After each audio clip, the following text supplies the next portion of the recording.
these and not disparaging Always. anyone. That's all right. We got it, Mike. If I don't ever hear that word Zoom again for the next 10 years, it'll be all too soon. Okay, so we have a quorum here. So good evening, everybody. It's 5:04. Welcome to the Thursday, September 28th Nantucket Conservation Meeting. Permit me to confirm that all members who are present can be heard. Members, when I call your name, please respond in the affirmative. Mark Beal. Here. Seth Engelborg. Here. Mike Mizrahi. Here, Joe Plandowski. Here. Linda Williams. Here, And I believe Tim Brain is not going to join us this evening. That's my understanding. So this meeting is being held entirely remotely, so all participants are participating via Zoom. The public may participate via YouTube. There are directions on the town's website as to how to join. If anybody wishes to speak, please raise your hand either in your camera window or virtually and wait to be recognized by the chair. Please state your name and any relationship you might have to the project before speaking. Please keep your devices muted when you're not speaking so that you're not picked up by the recording or creating a distraction. Please note that this meeting is being recorded and that some attendees are participating by video conference. Accordingly, please be aware that others may be able to see you, and take care not to screen share your computer. Anything that you broadcast may be captured by the recording. We'll start the meeting with public comment on items not being heard this evening. And I do have one off the YouTube chat, Mr. Chairman, if you're interested. good. Thank you, Jeff. Who is that? Burton Balkine submitted, and we'll send these around, but when we get to it, he said he sent some photographs of the geotubes to the chairman and staff. The tubes have not had mitigation sand in front of them for 2 weeks. I would ask the board that during the removal hearing today that they continue to follow the order of conditions for this project and place mitigation sand in front of the geotubes to feed the littoral system with mitigation sand. Thank you. Great. Thank you, Jeff. Thank you, Spruce. So moving on to public hearing, notice of intent. I think the only continuance today is amended order of conditions, Stacy 14 Clover Lane. And so, am I We do have correct? one more. Sorry, it came in late in today, but just while it's here, the trustees of the reservations, Cascada Cotu Wildlife Refuge, has continued to October the 12th as well. Oh, okay, thank you. So on that note, that starts us off with Nantucket Conservation Foundation, West Hummock Pond. And who is representing? Hello, Naomi Valentine from SWCA, representing the Nantucket Conservation Foundation for the West Hummock Pond Notice of Intent. Hi, Naomi. Hello. Would you like me to jump right in, Chair? Absolutely. All right. So this is not the first time that we came before you for this project. It's been quite a while. We were trying to iron out details with the MISA filing, but I can do a rough overview of the project to remind previous members and any new members of the commission that are on today, if that works for everyone. Great, thank you. Be all right if I shared my screen so that people have something to look at? Please. All right. So West Hummock Pond, the figure shown on the shared screen, is the entire project area for the submitted notice of intent, which was filed as an ecological restoration limited project. The proposed work does overlap into land underwater, technically based off of the bank line, also BVW, and is within bordering land subject to flooding.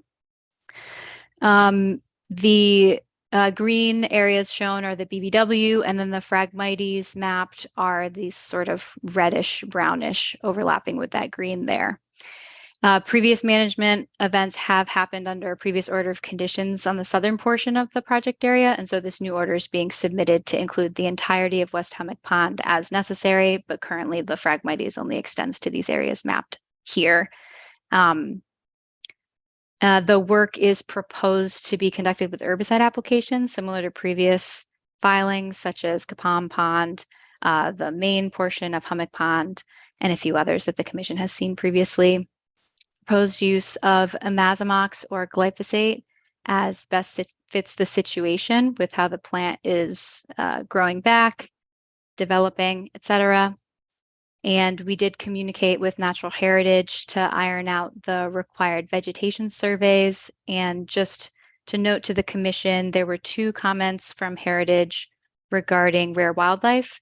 The full extent of the active season and nesting period for the wildlife noted is April 1st through August 31st, and no treatment is planned to occur during that time frame. So there should be no effect on rare wildlife, and the outstanding questions about some potential rare vegetation present will be surveyed by the Nantucket Conservation Foundation prior to any management. Management is proposed to be conducted via foliar application in any dense monocultures, and then any sparse non-monocultures where there's other vegetation surrounding the Phragmites. Those will be treated via clip and drip application. So the intent there being that that's much more selective so as to not have non-target impacts to any native vegetation, especially any rare species that might be in the area. I think that's a pretty decent overview. So at the risk of rambling on too long, I can take questions and respond to anything that the commission's been curious about, as this has been sitting since last time you heard it. Thank you. Can we stop with the screen sharing? Sure thing. Great. Commissioners? Any questions?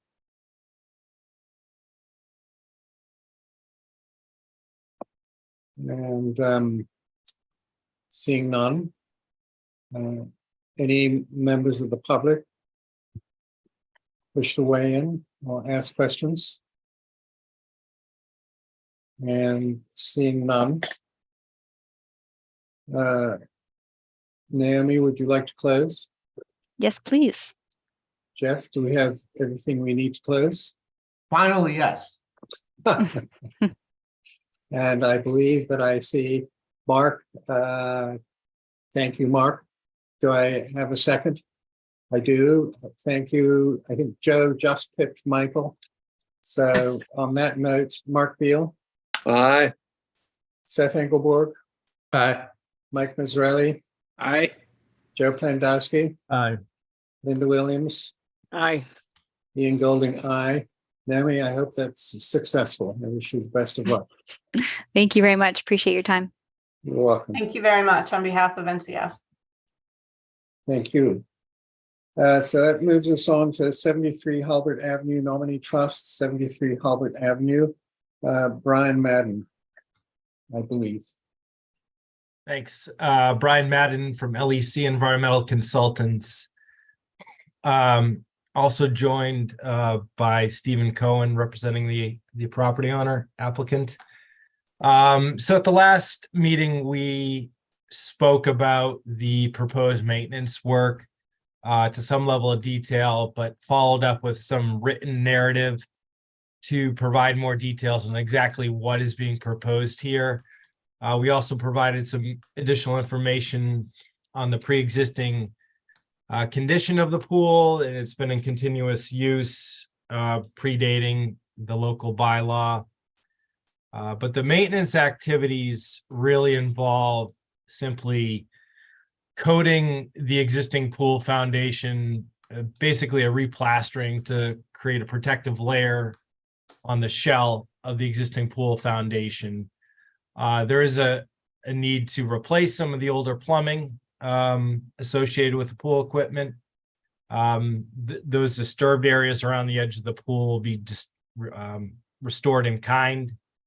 Some of the pool equipment, including there currently is an oil tank within the adjacent building, is proposed to be replaced by a propane tank exterior to the building, which will be properly secured and anchored in compliance with state and local building permits.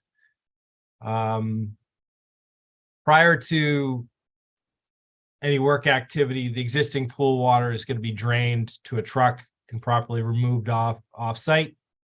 As needed, the dewatering wells are going to be installed around the perimeter of the pool.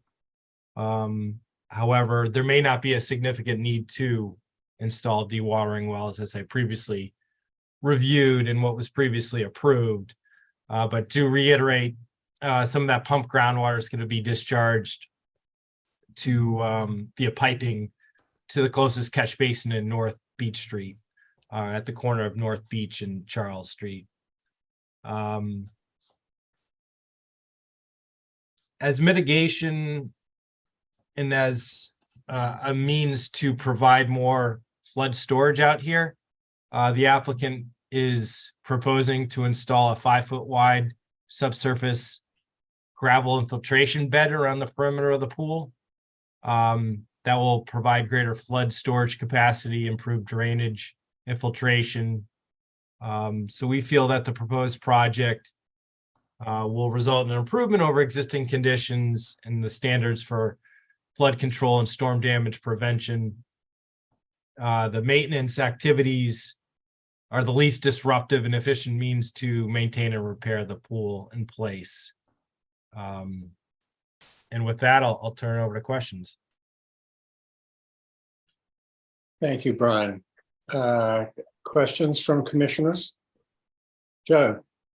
I asked this question before, and that is an insert that's being used in the current pool. It's not so much an insert, it's just replastering the bottom of the pool foundation. Basically, just it's kind of a shell within a shell, but it's just working off of the existing. Thank you. Any other questions from commissioners? Seeing none, any questions from members of the public? And seeing none, Brian, would you like to close? Yes, please. Jeff, do we have everything we need to close? Yes, you do. Thank you. A motion to close, please. Thank you, Joe. Seconded by Michael. So by roll call vote, Mark Beal, Aye. Seth Engelborg, Aye. Mike Mazzarelli, Aye. Joe Plandowski, Aye. Linda Williams, Aye. Ian Golding, aye. Thank you, Brian. Thank you. That leaves us on to 100 Walwinet Trust, 100 Walwinet Road, and I believe you're up again. Thanks so much. For the record, Brian Madden from LEC Environmental Consultants. Proposed project involves within jurisdictional limits of the Conservation Commission, 100-foot buffer zone. There's a proposed barn, pool, patio, pool house, and some driveway reconfiguration, lawn landscaping utilities. No waivers are required for the project. And the last go around, we just continued waiting on natural heritage. And we now have that determination letter that no adverse effect and no take. So I think we have everything at this point. Great. So no questions from commissioners and no questions from members of the public. And I assume you'd like to close, Brian? Brian? Yes. Excuse me. Yes, please. Excellent. Jeff, do we have everything we need to close? Yes, you do. Motion to close, please. Thank you, Joe. Seconded by Mark. Thank you, Mark. So by roll call vote, Mark Beal, Aye. Seth Engelborg, Aye. Mike Mazzarelli, Aye. Joe Plandowski, Aye. Linda Williams, Aye. Ian Golding, aye. Thank you, Brian. Thank you. So that leads us on to Nantucket Shire LLC, 30 Dukes Road. Jeff Blackwell, I believe.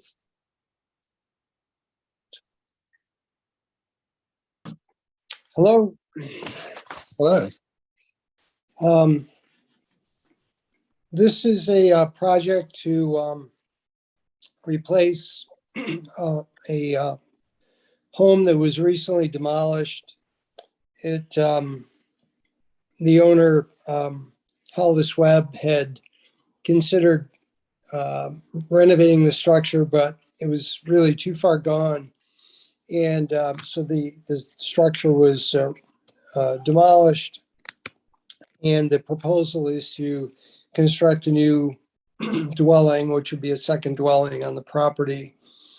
And the closest point of the new structure is about 65 feet away from the wetland. There is minimal landscaping associated. It hasn't been defined. There's already, the lot was developed many years ago and has remained minimally landscaped. So the commission issued a order of conditions a couple of years ago to connect the existing structures to the town sewer system. And that connection has been completed under the other order of conditions. And so there'll be an on-site well, but both structures will be connected to town sewer. So if you have any questions, I'd be happy to try to answer those. Thank you, Jeff. Any questions from commissioners? And seeing none, Jeff. I was just gonna say Jeff's description of minimal landscaping is kind. It's pretty much none. It's a pretty wild site, so, but yeah, looking at Classic New England understatement, though. So, any comments from members of the public? And, so Jeff, would you like to close? Yes, please. And Mr. Carlson? We have I'll do it. everything. Excellent. A motion to close, please. So move, Mr. Chairman. Thank you, Linda. Seconded by Joe Pandowski. So by roll call vote, Mark Beal, Aye. Seth Engelborg, Aye. Mike Mazzarelli, Aye. Joe Pandowski, Aye. Linda Williams, Aye. Ian Golding. Aye. Thank you, Jeff. Thank you very much. That moves us on to the Robert F. Greenhill Revocable Trust, 16 Hoyts Hollow Road. Art Gasparo. Thank you, Mr. Chairman. I'm before you tonight for the second public hearing on this application. There had been, this is primarily, as you may recall, I don't want to go over the whole project again, but primarily a landscape and some hardscape changes to this property. And there were some questions with respect to the species to be planted. And we also had been waiting on natural heritage. I sent in the revised plan that we had provided to Natural Heritage with some changes. Natural Heritage has since responded, I think it was yesterday, with they were okay with respect to the Wetland Protection Act, but they did ask for native species to be planted as well. And their jurisdiction both overlaps yours as well as extends beyond yours. So we obviously, need to agree to a conditioned approval, which we understand, and I'd be happy to address additional questions or concerns that you might have on the application. I don't know if Thank Jeff you. has anything maybe that you might think we want to put in there. Thank you. Questions from commissioners?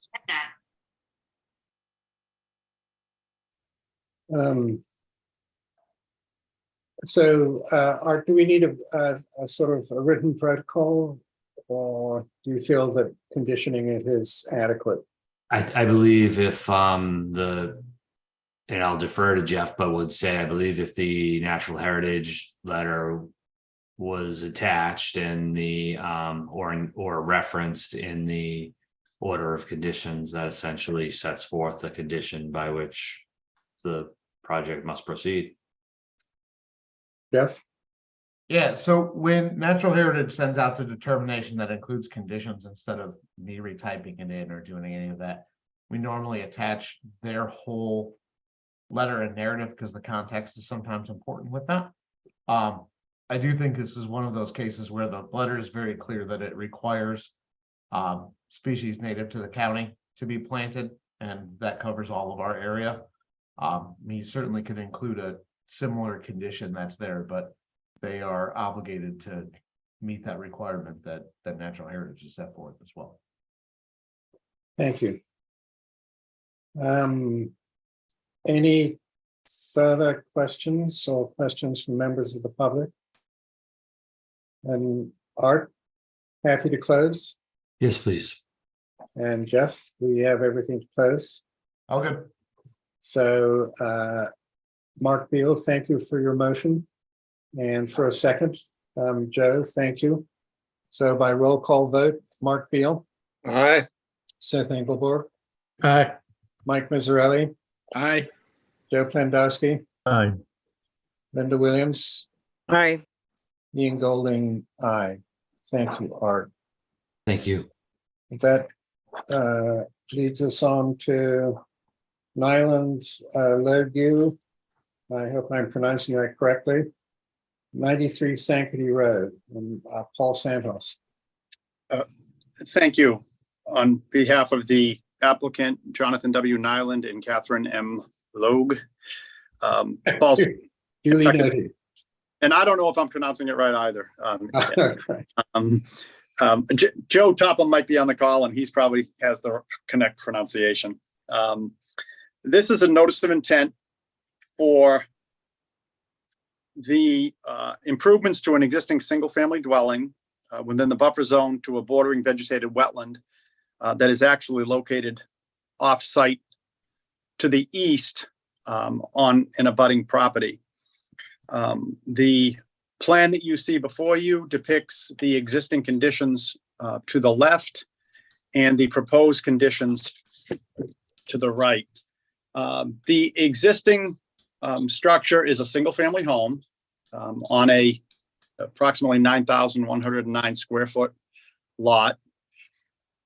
The home itself has been constructed some years ago, and a portion of an existing covered porch is located within the 25-foot no disturb. The dwelling is partially within the 50-foot no build, and the majority of the work that you have before you today is located within the 100-foot regulated area. The wetland itself was flagged by David Haynes in August of this year, and it is depicted with 6 flags, again, which are located to the east on the abutting property.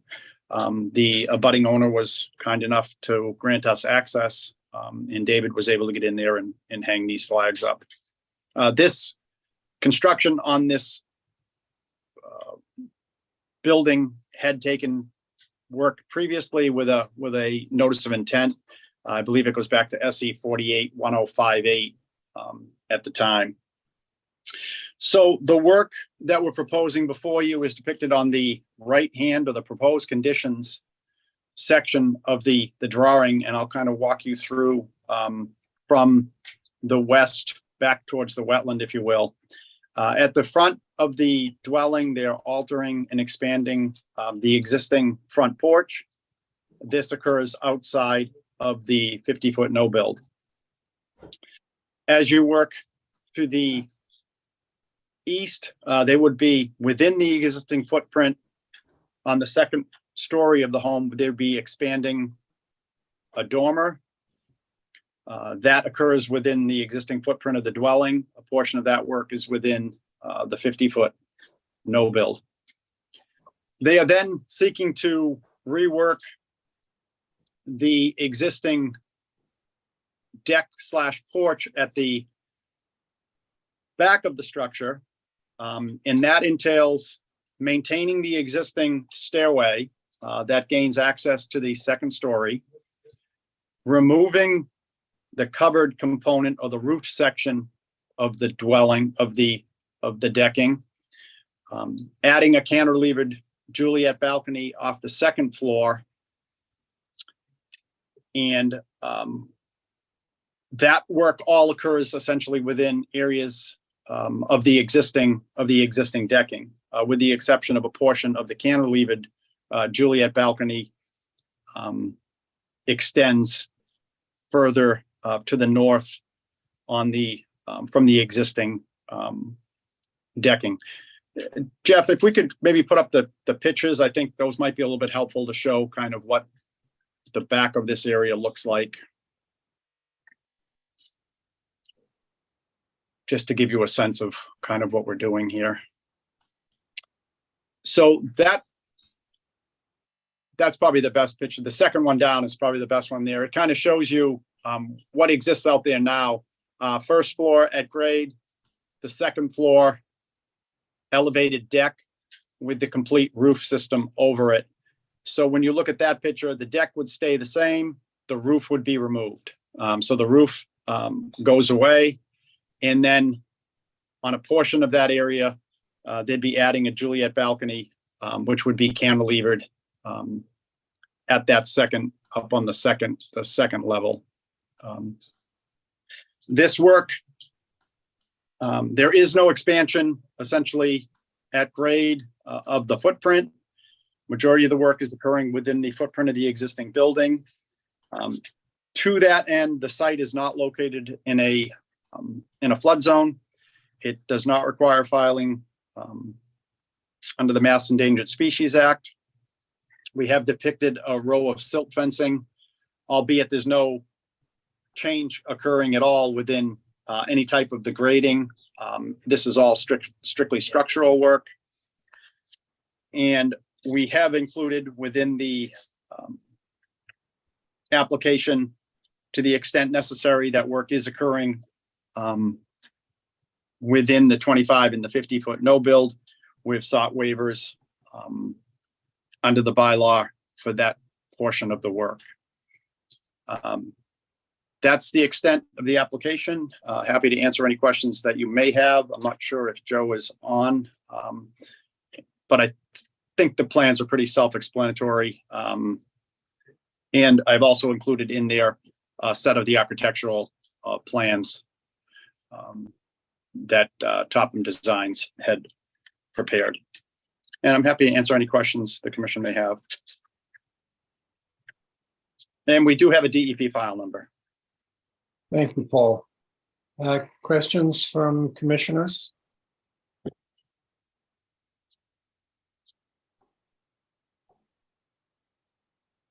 And seeing none, any questions from members of the public?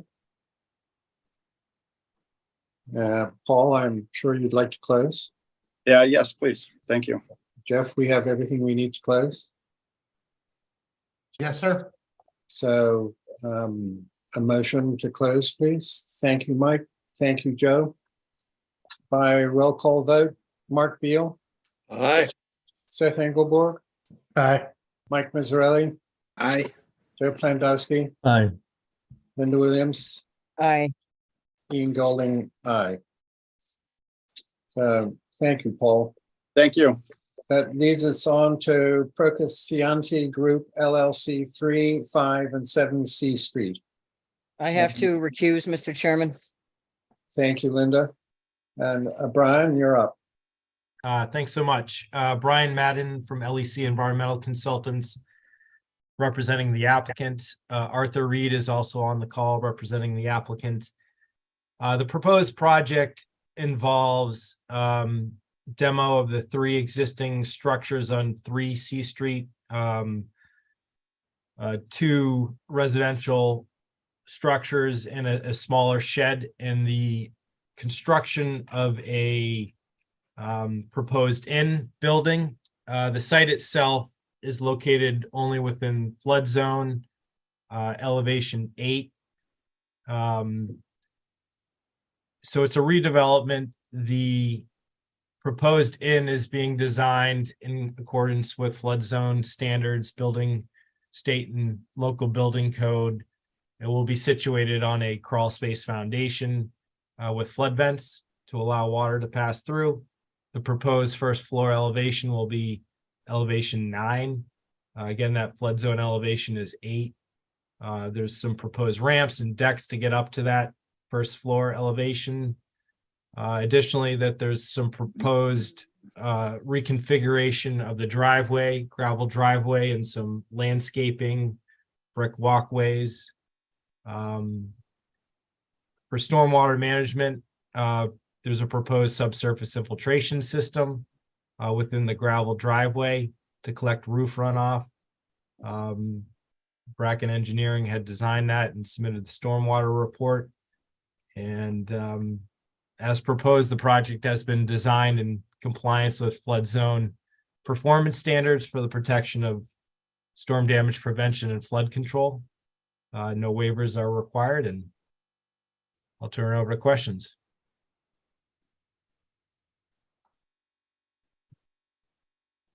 Thank you, Brian.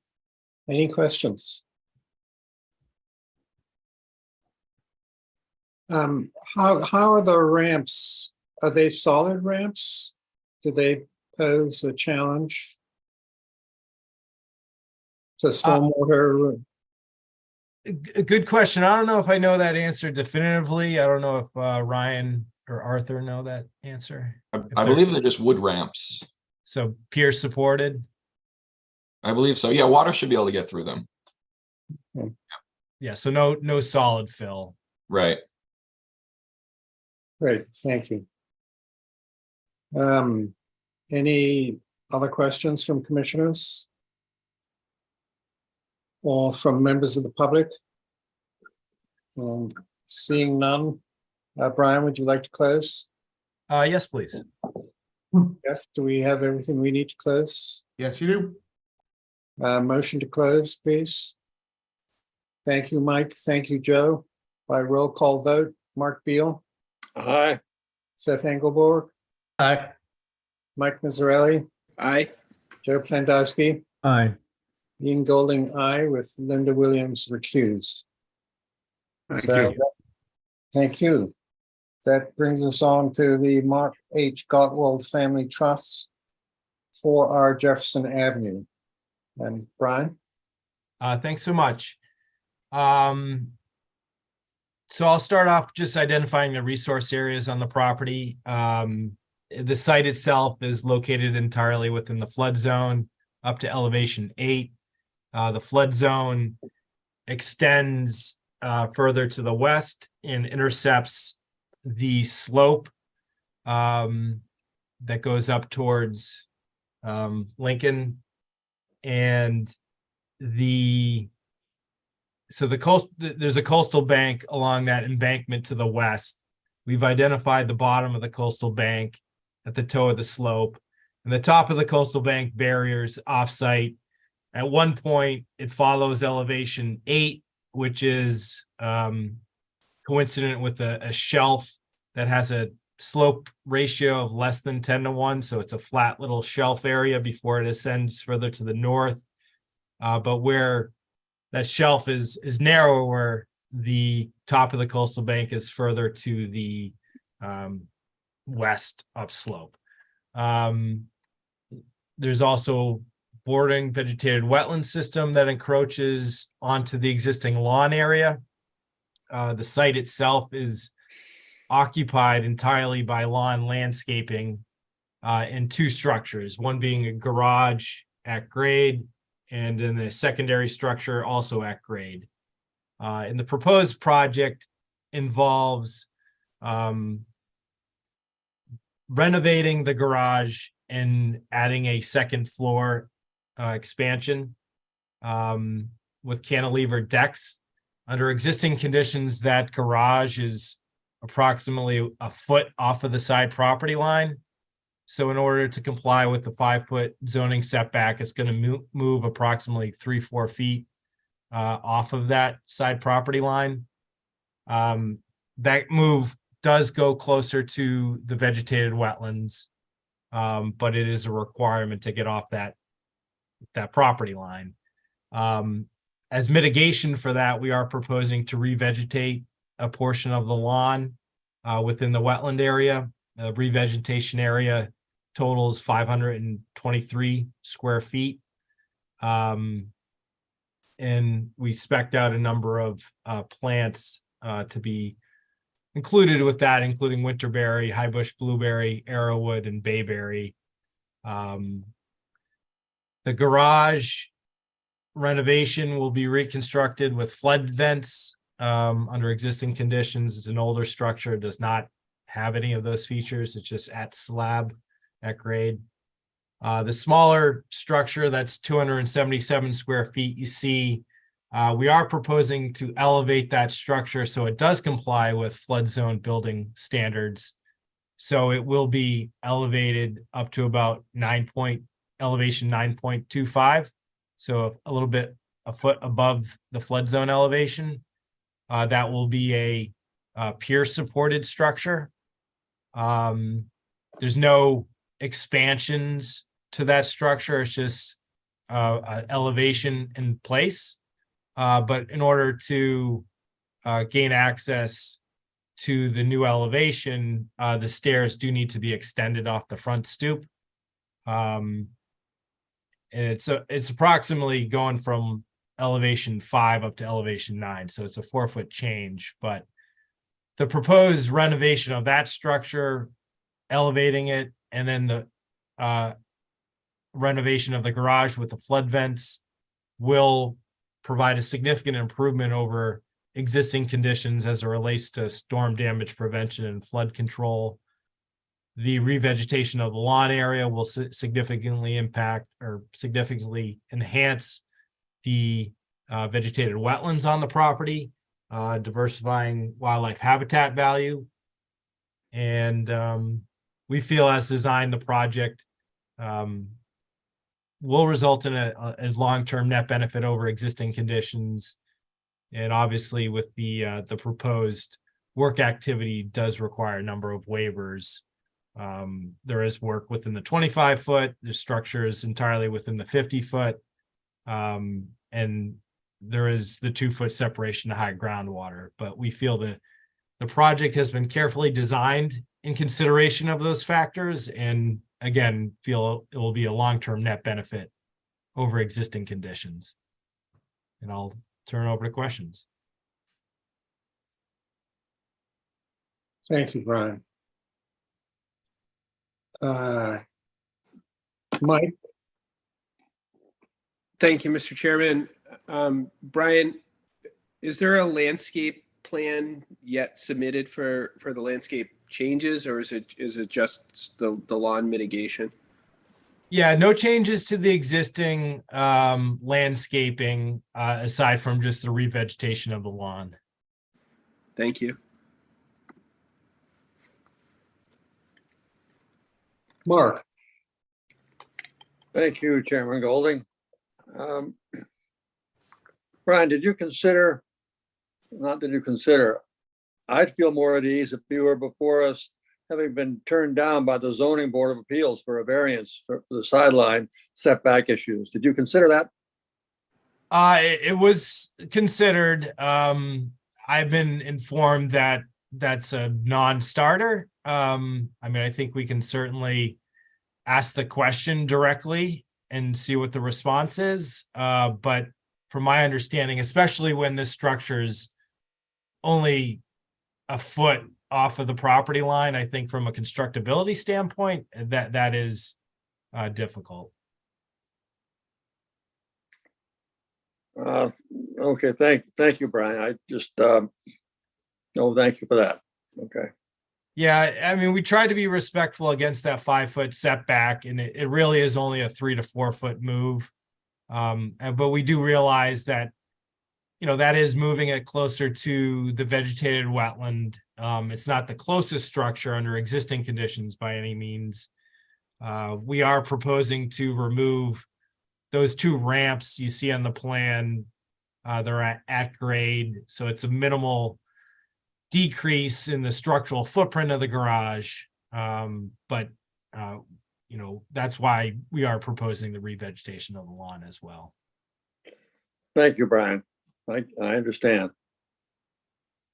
Linda, As far as the ZBA is concerned, the reason why it's a non-starter is because they're gonna look at this as if it's an owner-created hardship, and under the law, they can't grant a variance for that. So just thought I'd throw that on the table, having dealt with zoning for 40 years, longer than I ever wanted to. thank you, Linda. And Seth,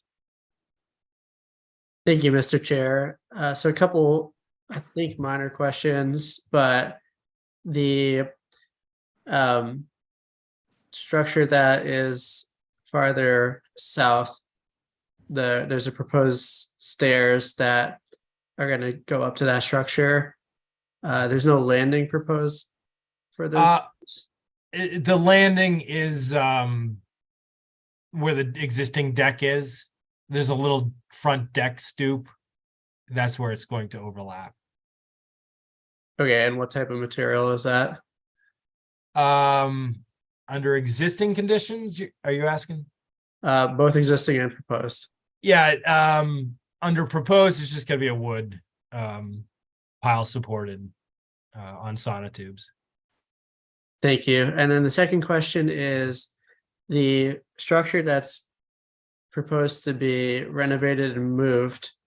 If it's being lifted out of the floodplain elevation and then supported on piles, I see in this application it says there's going to be a slab with flood vents as well. So why does it have that if it's above the flood zone elevation? Yeah, Jeff, do you mind pulling out that plan? I'll talk my way through that.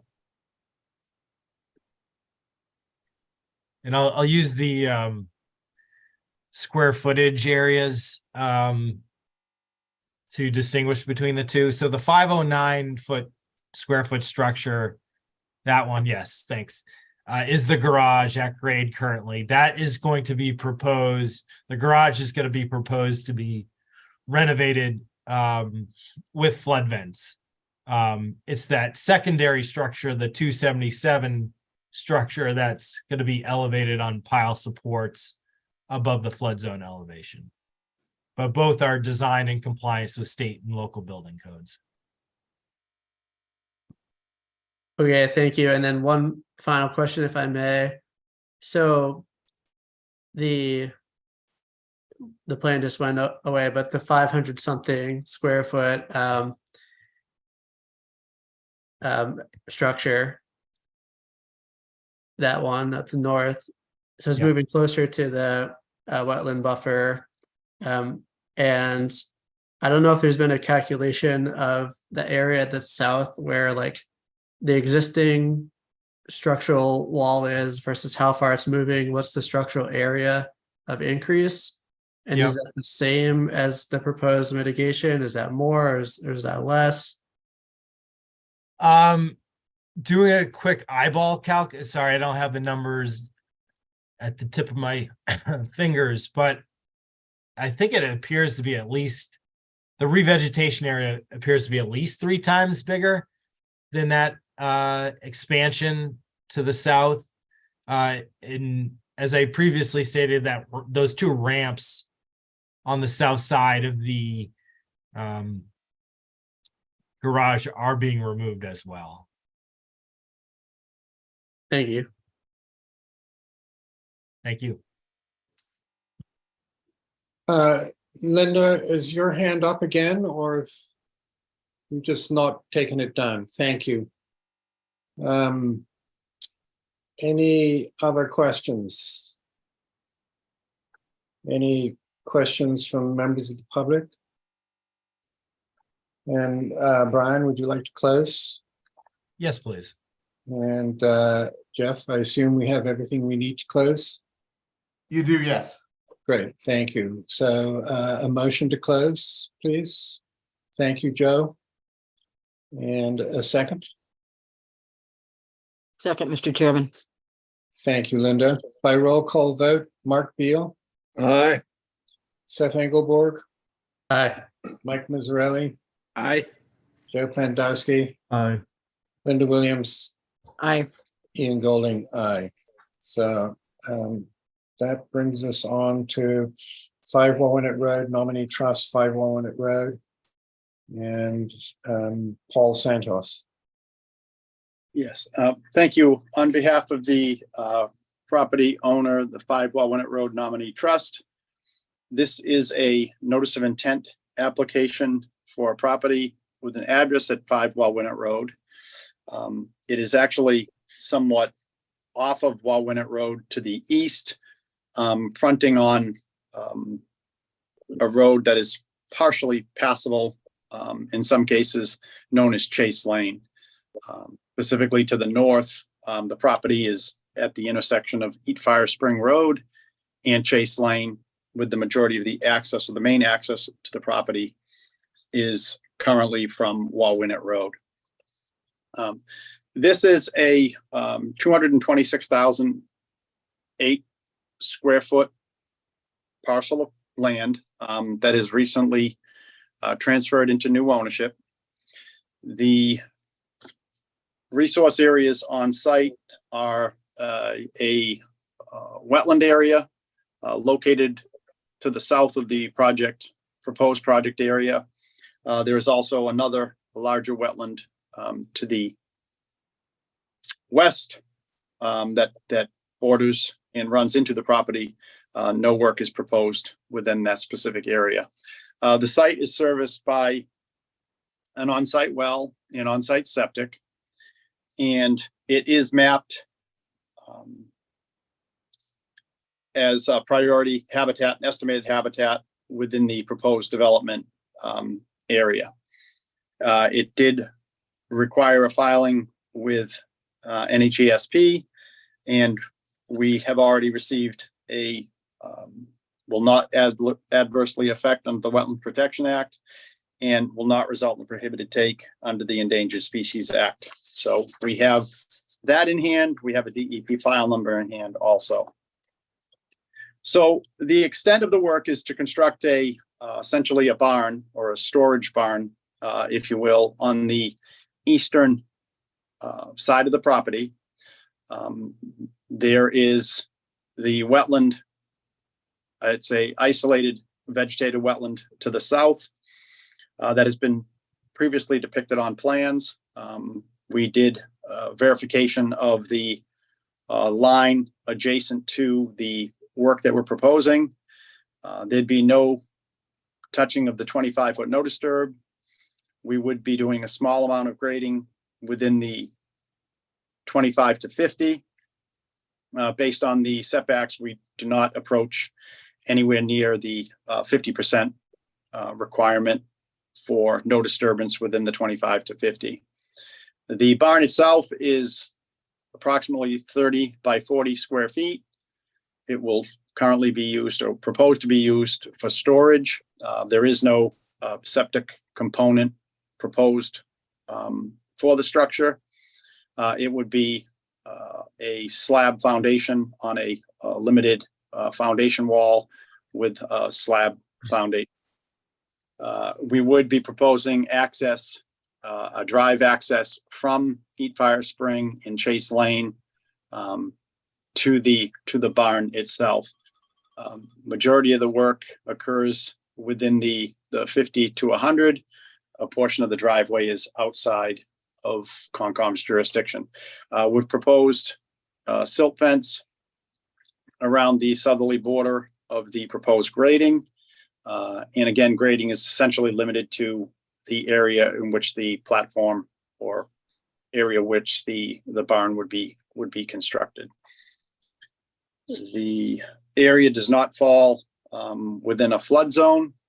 So this is strictly essentially a buffer zone filing with no waivers required for the construction of the barn.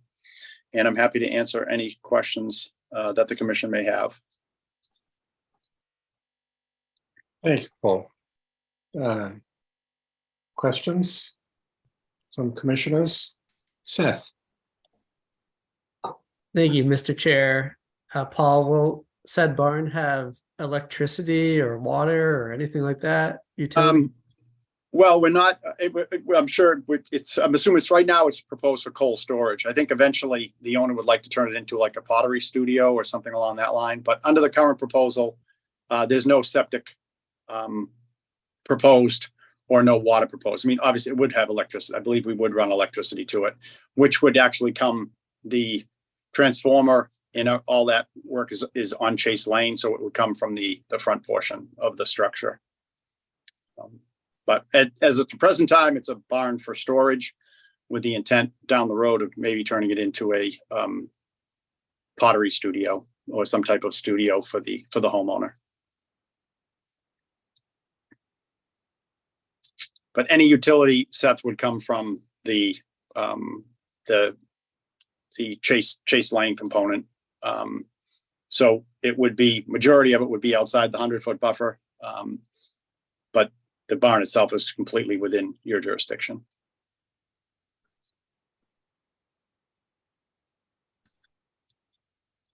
Does that satisfy your curiosity, Seth? Yes, thank you. And so I'm sure you'll have no objection of including a lighting condition, Paul. Oh, sure. No problem at all.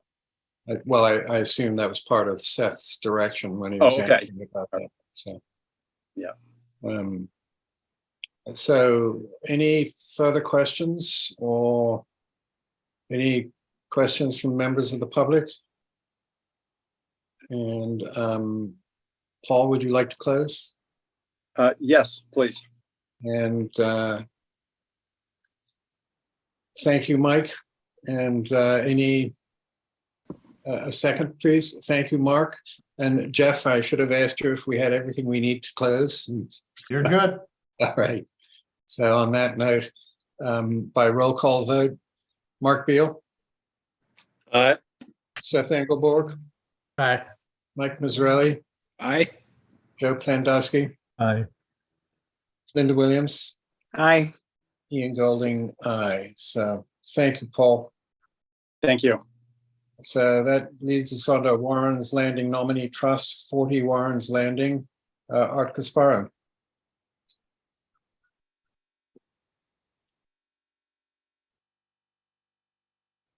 Thank you, Mr. Chairman. Before you tonight with the notice of intent application for work within the buffer zone to an isolated vegetated wetland. And shown this property contains an existing single-family dwelling, and on the plan in front of you, before you, we have the vegetated wetland shown in blue, and then the 25, 50, and 100-foot buffer zones in red, silt fence limit of work in green, and the proposed structures in a magenta color. We've shown the full development, but a lot of the structures that you see in the pool are outside of the jurisdiction of the commission. So the primary discussion here is to the south side of that curved 100-foot buffer line shown on the plan, which encompasses what would be the second dwelling. So there would be that's the proposed structure shown on the east side. And then we're going to install the septic tanks within the buffer zone as well, but outside of the 50-foot buffer zone. The structure is also proposed outside of the 50-foot buffer zone. We have some grading proposed between the 25 and the 50, and no disturbance proposed within the 25-foot buffer zone at all. And I believe the project meets the relevant performance standards. Be happy to address questions or concerns that you may have with the application. Thank you, Art. So Mike? Thank you, Mr. Chair. Art, on the plan, near the septic tanks, there's a label remove. Was that you're not removing the tanks from there? That's removing the driveway? Through you, Mr. Chairman, that's correct. There is that's what that refers to. Yeah, I can see how that's a little bit unclear. So right now, In the sort of the grayscale color, there is an existing driveway that extends down into that area that goes to some concrete retaining walls and a sort of drive under basement to the existing house. So all that goes away. So we'll be eliminating all that driveway area from within the buffer zone. Okay, sounds like an improvement. Thank you for clarification. Seth, Thank you, Mr. Chair. I would just note too that on the plan, there's some foundation plantings in the buffer zone that aren't native. And so I'm just going to ask for a condition that we require native species null cultivars. Certainly, we would be amenable to a condition to provide a revised plan, subject to staff approval, removing those and replacing them with native species. Thank you. any further questions from commissioners? Any questions from members of the public? And seeing none, Art, would you like to close? Yes, please. Jeff, do we have everything we need to close? Yes, you do. A motion to close. Thank you, Joe. Thank you, Mike. By roll call vote, Mark Beal, Aye. Seth Engelborg, Aye. Mike Mazzarelli, Aye. Joe Klandowski, Aye. Linda Williams, Aye. Ian Golding, aye. That brings us on to 46 Shimo Pond Road Nominee Trust, 46 Shimo Pond Road. And you're up again, Art. Thank you. Before the commission tonight with a notice of intent application to restore, rebuild some existing stone groins on the beach that exist in front of an existing stone bulkhead.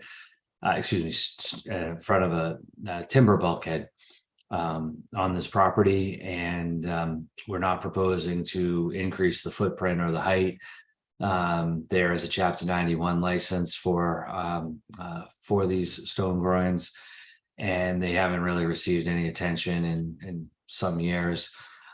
So the owner would like to put them back together, supplement, restack the stones. They're only a couple of feet high, and just sort of restore them to the form and function that they previously served. The construction would be done with a small machine from the intertidal zone. We would access the beach from the access to just to the west, and we would work only on the dry portion of the beach. Again, I don't think that the size of the stones that we would be working with in this area are going to require any sort of large machinery. I believe I included in the narrative that I would see perhaps a small mini excavator and a small skid steer type equipment, and we would rake the beach smooth once we left with the equipment and leave everything clean. We did receive a response letter from Division of Marine Fisheries. We'd agree to no refueling of the equipment. I don't think that really would be down there all that long, and likewise their recommendations with respect to working in the on the dry beach and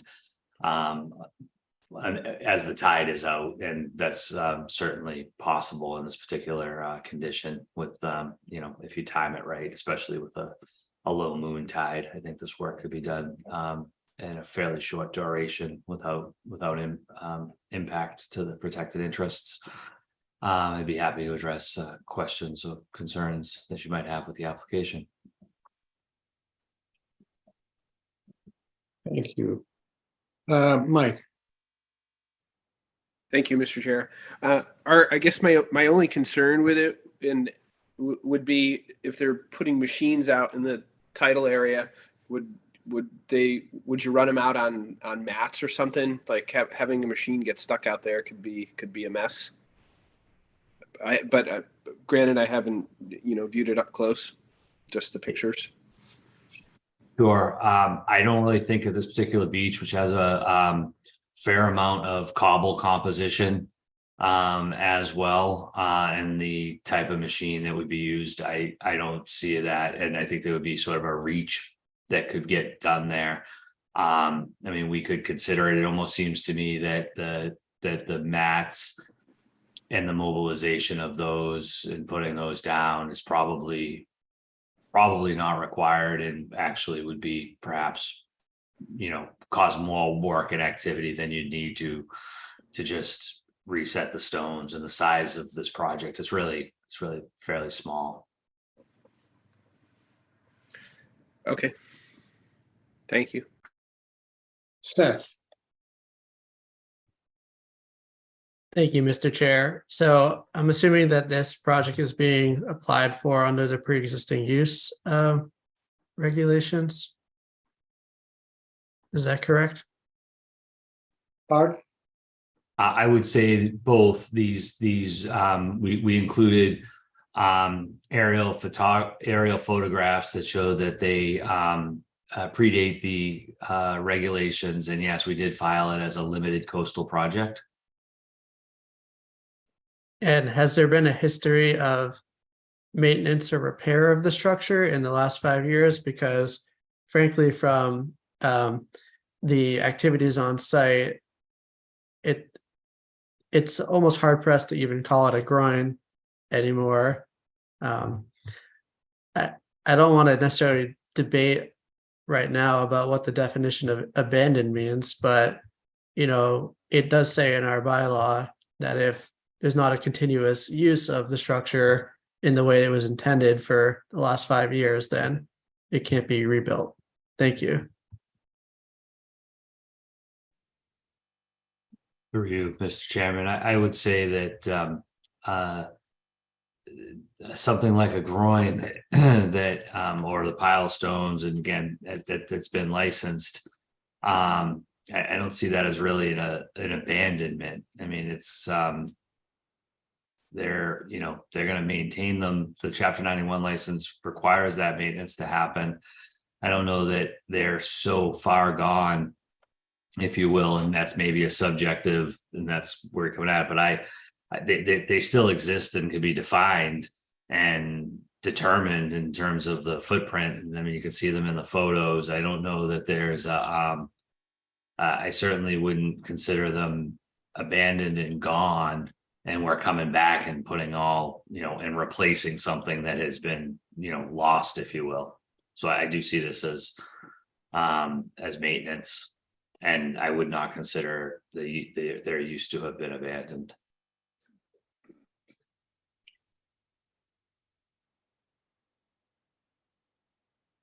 any other comments? Mark? Yes, thank you. Thank you, Chairman Golding. Arthur, how would you determine the height and length of these when they're obviously deteriorated seriously, and ice has moved them around probably, as has storm activity. So how do you determine from that very fuzzy aerial photograph you sent, how do you determine what they were? Through you, Mr. Chairman. So a few years ago, the Chapter 91 license was issued based upon what was there at that time. And that is, the fuzzy photos, if you will. And I grant you that the one going back to 69 and 71 is certainly not something we could use to establish the size, but we are not expanding the footprint at all, really. We are not expanding the footprint from what's on the ground now and what was licensed. Essentially, the stones right now, you could walk around them and they're scattered a little bit, and there's some space in between them from some settling, but the footprint that you see on the plan is the footprint that would be maintained. and we would restack we would bring in some supplemental stones and fill that in. And when we give you an as-built for a certificate of compliance, that toe or that line that's shown on the crosshatched area on the plan could not be any larger than that. And we easily could, and will provide some staking for the contractor to know that exactly what that perimeter is.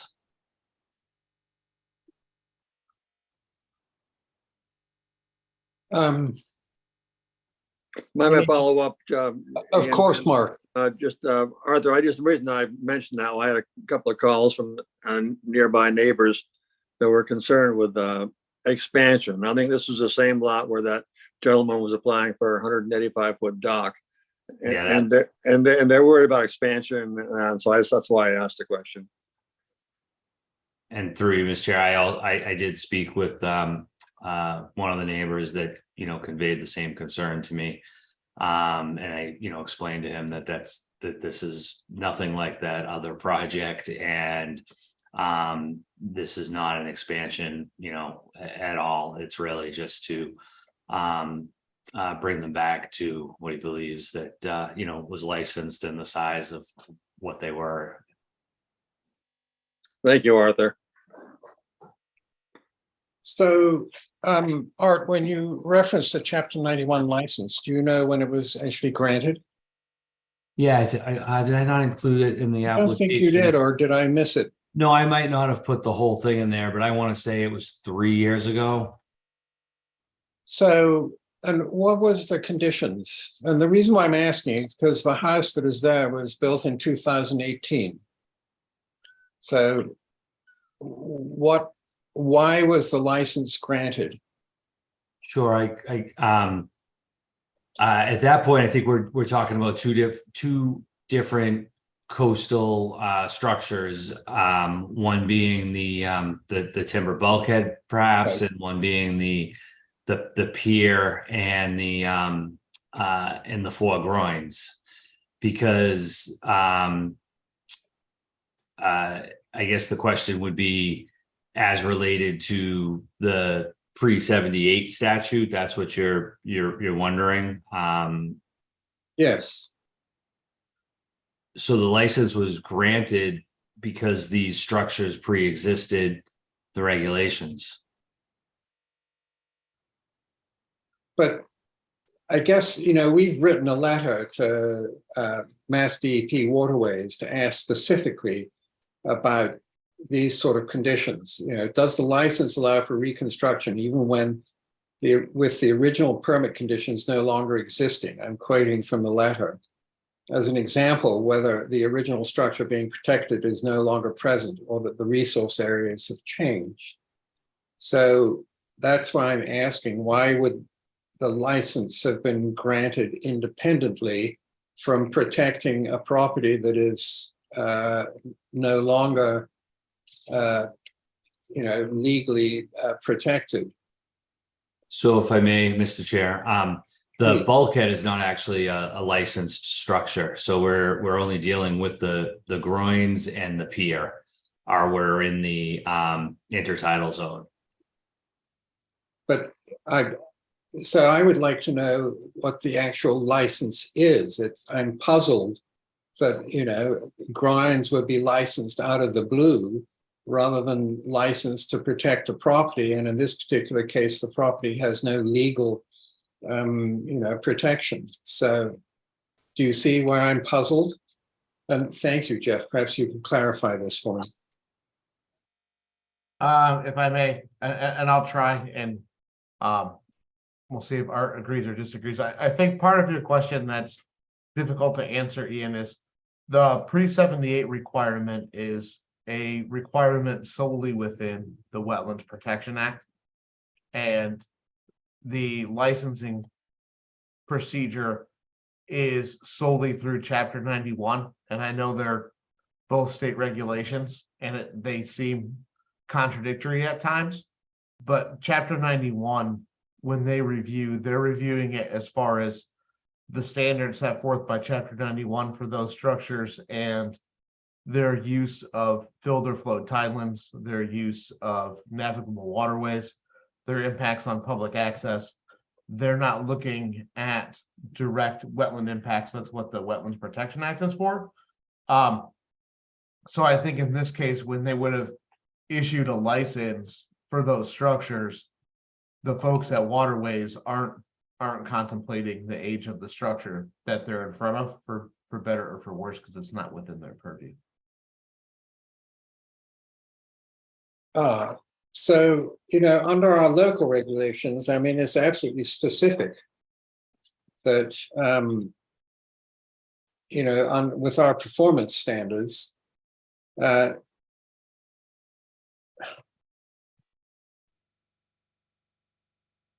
mean, okay, let me read our performance standards for coastal beaches and tidal flats. No new bulkheads or coastal engineering structures shall be permitted to protect structures constructed or substantially improved after 1978. Bulkheads may be rebuilt only if the Commission determines there is no environmentally better way to control an erosion problem, including, in appropriate cases, the moving of the threatened building. And then here's the rub. Other coastal engineering structures may be permitted only upon a clear showing that no other alternative exists to protect a structure built prior to 78 and not substantially improved from imminent danger. So my point being that if the applicant came to us today to build a new groin, we would deny it. And we would deny it under, our definition of coastal engineering structure. And so, I'm, at least that's my interpretation. So, Seth, do you want to point me in the right direction? No, I agree with you totally. I believe the applicant is applying for this permit under the grandfathering or pre-existing use criteria, which, if is applicable and they meet those criteria, essentially exempts them from meeting the performance standards. I know what my question is directed at the fact that, there was no photographs, aerials, or on the ground photographs or history of maintenance between 2017 and 2023. So, I don't want to get out of the dictionary and talk about what abandoned mean, but, a cease of a use or a desertion of a use or a failure to appropriately maintain a structure based on your opinion could be considered abandonment. I know I agree with Art that it is subjective, but everyone has their own opinion about what that means. So I think what we need is some type of more definitive proof that this structure has been in continuous use and continuous maintenance from 2018 to 2023. If the last maintenance was in 2017, all right, I hear what you're saying. A groin is a groin, a pile of rocks sitting there. But if there is a groin that has existed for hundreds of years and it hasn't been maintained and has been abandoned and it hasn't been removed, there's probably going to still be evidence of that on a beach. I'm not saying that that's this site, but in a theoretical perspective, if in the 1600s somebody built up a rock pile and left it there and never removed it, and you did enough digging or enough analysis, you could probably still tell it was there. But that doesn't mean that it has been in continuous use. So I think we need more clarification as to the use of the structure. Thank you. Thank you, Seth. So Art, do you wish to reply, or shall we listen to Mike's question? Why don't you listen to everyone, and then, because clearly we're going to end up continuing, I'll give you that. I'll try to provide some information, but it seems a little, we're not going digging and trying to find this. There's stone groins that exist, and what exactly, would we have had to apply for a notice of intent to do this maintenance? I mean, that's all we're really proposing to kind of do now. And so, you know, I think that they've continued to be used. They don't have to be worked on. They serve the function that they're there. I mean, it's not the kind of, you know, what is a use of a groin? So again, we might be starting to get a little too fuzzy, and we might have to paper this a bit for you. I understand. So I don't want to belabor it. No, after Mike, I have a further observation to make. And Mike, please go ahead. Thank you, Mr. Chair. Art, I mean, since you're contemplating continuing anyways, it would be helpful to me and maybe to some others to go out and view the site. In the past, that's been Sure. a very helpful, informative tool. I don't need to drag other people into it, other commissioners into it. If they don't want to do it, I could set up something with you, or we could do it on our next viewing opportunity. Thank you. Thank you, Mike. And Mark? No, I would support that, Mike. We did a viewing several years ago when they were proposing a pier, and we walked on the easterlymost groin, but really didn't pay attention to the other three. So I think it would be helpful to go out there for a site survey at low tide and give it a look. Thank you, Mark. So, you know, our definition of grandfathering, basically, without reading the entire paragraph, it says existing structures, uses, and/or alterations of land may not be extended or modified unless such extensions or modification is permitted by a finding of the commission that such alteration or modification shall have no adverse impact to the resource areas. So I suppose you could argue that rebuilding the groins is going to have an adverse impact of the beach on either end. So without taking this on the fly, I think cross sections would be very helpful, Art, to see. So the actual specifics of. It's on the plan. Did you have a cross section on it? Yes. Oh dear. I really. You do. It's 2 feet. Sorry, I didn't see that on the right-hand side. Yeah, these aren't. Yeah. You know, they're not breaking sort of more than your tide swing. You know, they're anyway. Okay. So let's have a site visit and continue this, if you don't mind, Art. I don't mind at all, Mr. Chair, but I would be interested if there were any public comment as well, in case I needed to provide any additional information. Thank you for reminding me. And RJ, do you have something to say? Thank you, Chair Golding, RJ for the Nantucket Land and Water Council, RJ Turcott. I'm just curious how these are going to compare to the original structures and the performance they're providing, because there is still a lot to them there, and they are already trapping sand and still functioning. I don't know how much of a benefit it would be to build them up more. It's not a high erosion area. There's not a ton of sand moving by, and they still are clearly on one side of each of them trapping sand and affecting flow. So just curious. Thank you. Thank you, RJ. And thank you, Art, for that reminder. Are there any further members of the public who would like to ask questions? So, Art, would you like to continue until October 12th? Yes, please. Thank you. Thank you. So that brings us on to request for determination of applicability. Cherna, 190 Hummock Pond Road, David Haynes.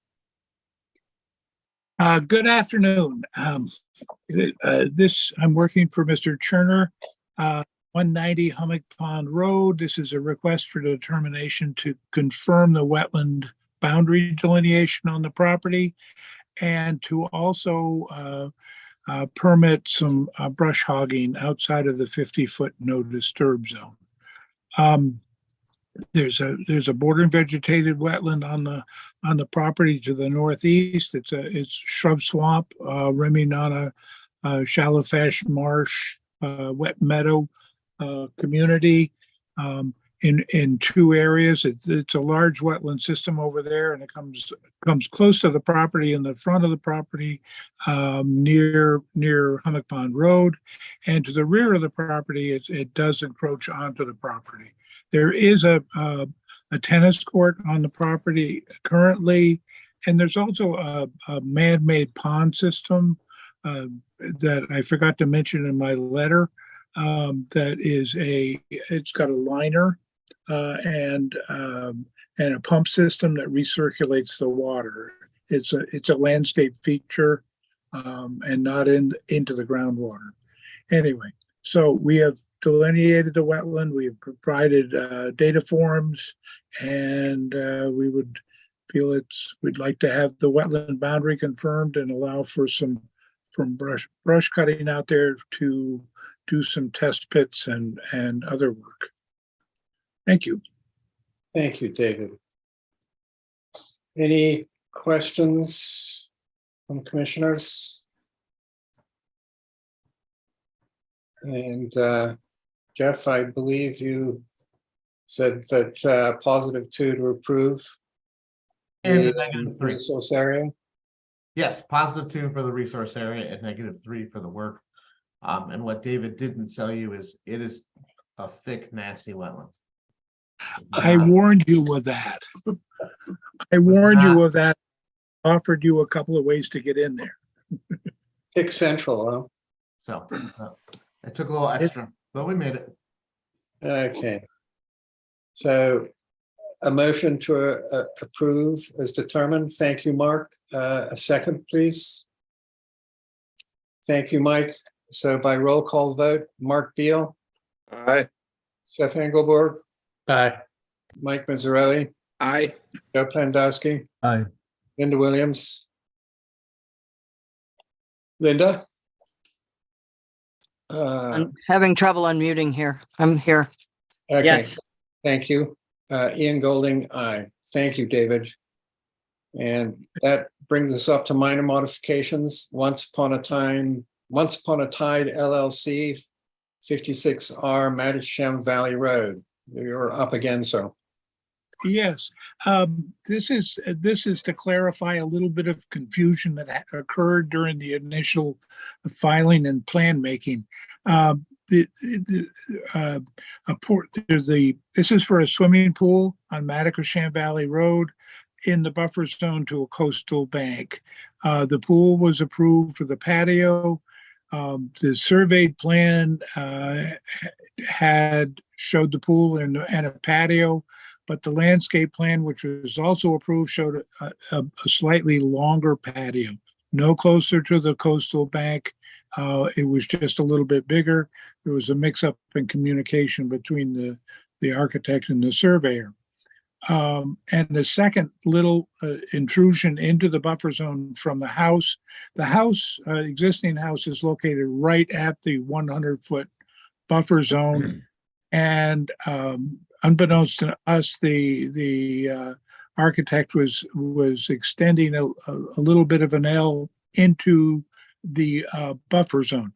They were working with a plan that we did about 15 or 20 years ago that had the coastal bank. They didn't believe it was, they didn't know it was in the buffer zone, so they didn't inform the surveyor that it was in, or me. I didn't know any work was occurring in the house, and it was outside the buffer zone. So it encroaches into the buffer zone about 3 feet in that area. It is landward of the pool. It was all would have been approvable. It just we're trying to get both plans on the same page and to totally agree with each other. Again, it was all meets performance standards, would have been completely approvable. It's within existing lawn area. And it's no closer to the wetland than was originally approved. So we're requesting that we can just straighten out the plans and clean it up a little bit, make sure they're both in agreement with each other. And thank you very much. If you have any questions, I'd be happy to answer them. Thank you, David. Any questions? And seeing none, do I hear a motion to approve a minor modification? Joe, thank you. Seconded by Mike, thank you. By roll call vote, Mark Beal, Aye. Seth Engelborg, Aye. Mike Mazzarelli, Aye. Joe Plandowski, Aye. Linda Williams, Aye. Ian Golding, aye. That brings us on to Hurley, 11 Hulbert Avenue. So the That's me. Ryan Maxwell with Bracken Engineering for the record. good afternoon, Ryan. I guess it's good evening. Good evening, Ryan. Good evening. Thank you. So this property was issued an order of conditions back in December of 2022 for the reconstruction of an existing house within land subject to coastal storm flowage and within 100 feet of a coastal dune. The coastal dune is bordered by a concrete bulkhead, and then there's existing lawn area in between the bulkhead and the structure. The project was granted a waiver for the structure areas within 50 feet of the coastal dune and also allowed for the removal of the existing steps that were within the 25-foot buffer to that coastal dune. So we're back before you tonight seeking a minor modification for revised rear porch, which is shown on the plan, along with what was previously approved, shown in red. There's a slight increase in structure area within the 50-foot buffer of about 29 square feet from what was previously approved. But if you were to compare the current proposal to what existed on site before the project actually began, it's only an increase of about 5 square feet. And then to offset the small increase in structure area, we're also proposing an infiltration system for roof runoff, which wasn't shown on the previous plans. And with that, I'd be happy to answer any questions you may have. Thank you, Ryan. Any questions? And hearing and seeing none, motion to approve this minor mod. Thank you, Joe. And a second. Then I'll speak. Second, Mr. Chairman. Second, Mr. Chairman. Thank you, Linda. So by roll call vote, Mark Beal, Aye. Seth Engelborg, Aye. Mike Mazzarelli. Aye. Mike, thank you. Joe Plandowski, Aye. Linda Williams, Aye. Ian Golding, aye. So that brings us on to ACTU LLC, 14 Clover Lane. So Brian, I think he said that was continued, wasn't it? oh, No, No, that's the amended order. That's continued. Oh, okay. yeah, I'll explain it. So Brian Madden from LEC Environmental Consultants. We did continue the amendment request involving the proposed pool. If you remember, there was an 8 by 20 foot proposed pool within the patio area. We have continued that meeting to October 12th to provide some supplemental information on that front. That is the only new proposed activity. This minor mod is specifically for some minor updates to what was previously approved, involving the reconfigured dry laid patio, some pea-stone patios, back steps, a generator, reduced front porch footprint, and relocated AC units, relocated areaway, and relocated dry well. All that work is does not require any waivers. It all is all, very similar in nature to what was previously approved with some minor updates, including regrading, landscaping. And with that, I'll be happy to answer any questions. Thank you, Brian. So if there are no questions from commissioners, are there questions from members of the public? And there are, yes. Natalie, go ahead. Ms. Kaufman. Hello, I'm representing the Medogs at 8 Crow's Nest. A few questions to clarify on the dry wells, the number and the placement. The updated plan has the same proposed dry well with an arrow, but there's no dry well there. So I'm not sure if the dry well in the sort of center of the proposed patio is in lieu of that dry well or in addition to.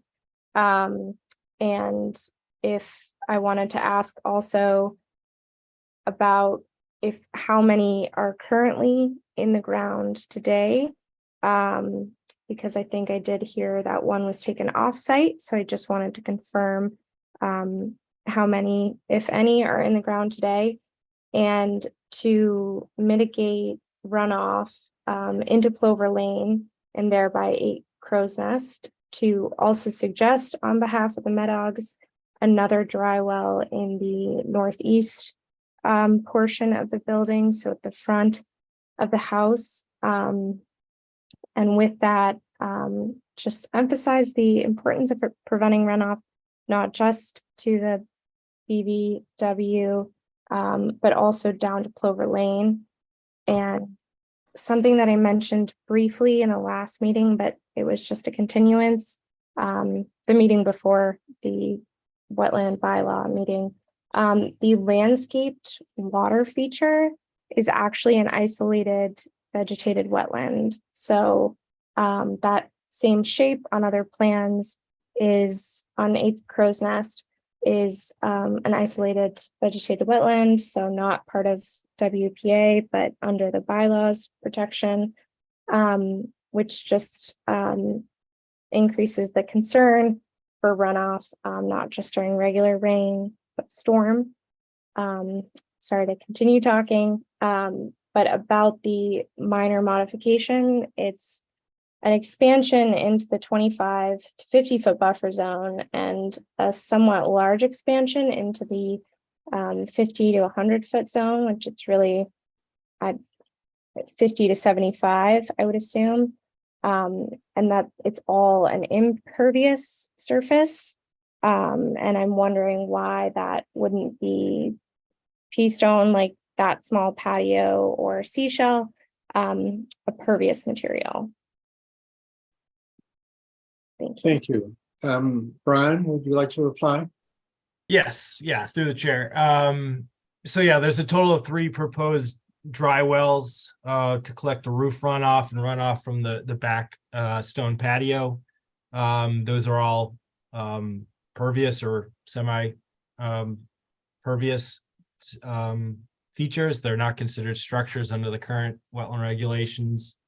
We feel that the stormwater and runoff and drainage that is being proposed here is adequate for the site. And the overall updates are very minor in nature, and this is typical and standard procedure for these type of projects. Ms. Kaufman, would you like to ask further questions or reply to Brian? I guess just to, maybe it's just asking the same question, but one would be sort of, I guess, a request to the property owner to consider an additional dry well, because again, the wetland is delineated incorrectly as just a landscape water feature. And also I just why the the patio is all an impervious, the dry laid patio, and that I would note, obviously, the proposed updates are not decided, but that the patio would be not allowed under 2 counts, not just the buffer zone, but that the proposed updated definition of structure, like you hinted at, would include things like a dry laid patio. Through the chair, I can answer that. So we'll take the request for the additional dry well under advisement. I think we could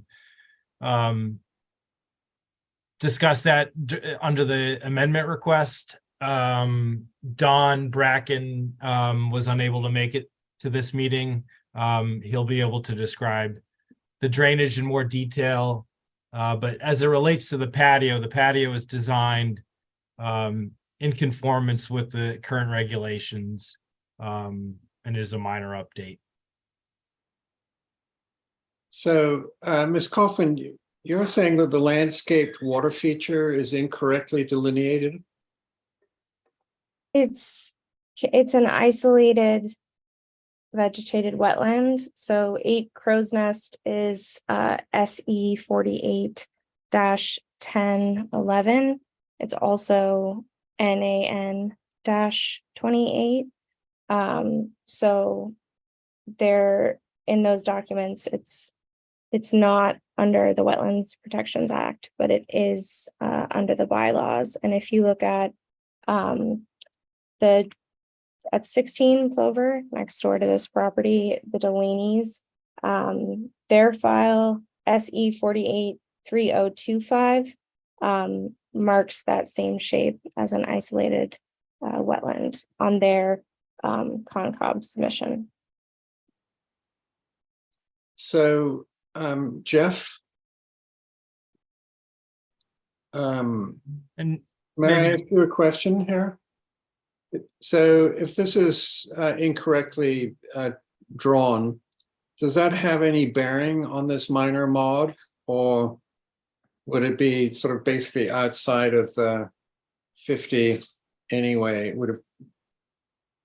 It's just unfortunate if there's a yeah, I mean, I think my initial kind of look at it again is obviously for the work on the backside of the house, like the dry laid patio and the proposed pea stone and things there. Right. Obviously the closer wetland is going to be the wetland to the west. Right. I'm trying to pull up my files on the adjacent lot there to see what that is. So if you give me a few minutes, I can dig into that a bit. Thank you. Then,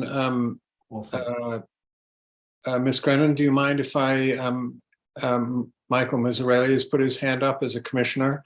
Do you mind if we listen to his question? Yeah, no, of course. Thank you. Mike? Thank you, Mr. Chair. Just a comment for Ms. Kaufman and a question for Brian Madden, all in one. So the dry laid patio, I assume we can condition that to just, with joints and sand to make it a bit more of an impervious, or a bit more of a water absorbing surface. So I don't know if that helps at all, or Brian, if you have any comment on that. Yeah, that would be the design, and we'd certainly welcome those conditions. Thank you. Thank you, Mike. Mr. Chairman, do you mind if I address the question regarding that area offsite? Please do. Thank you.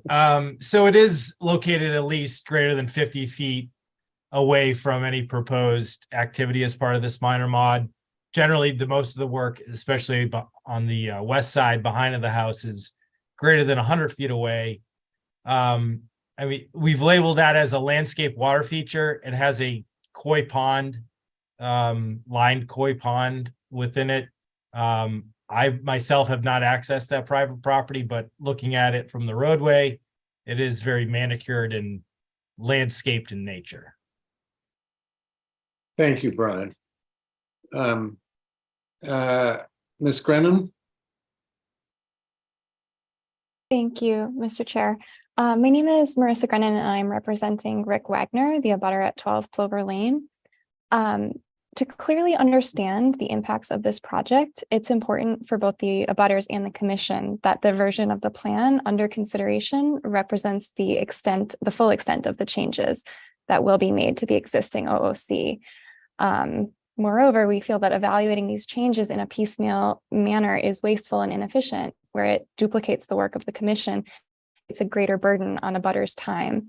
So we would respectfully request that all changes to the current plan under the existing OOC be considered at the same time on October 12th. Thank you. Thank you. That poses something of a dilemma, Brian, unless you would like to continue. And I see Seth is putting his hand up. Seth, sir. Well, if Brian wants to speak, he can speak first. Yeah, I understand the sentiment. We separated out the pool because that is a new proposed feature as part of the project. That seemed to stem the most concern from the neighbors. I understand probably no one's too happy with ongoing construction activity out here.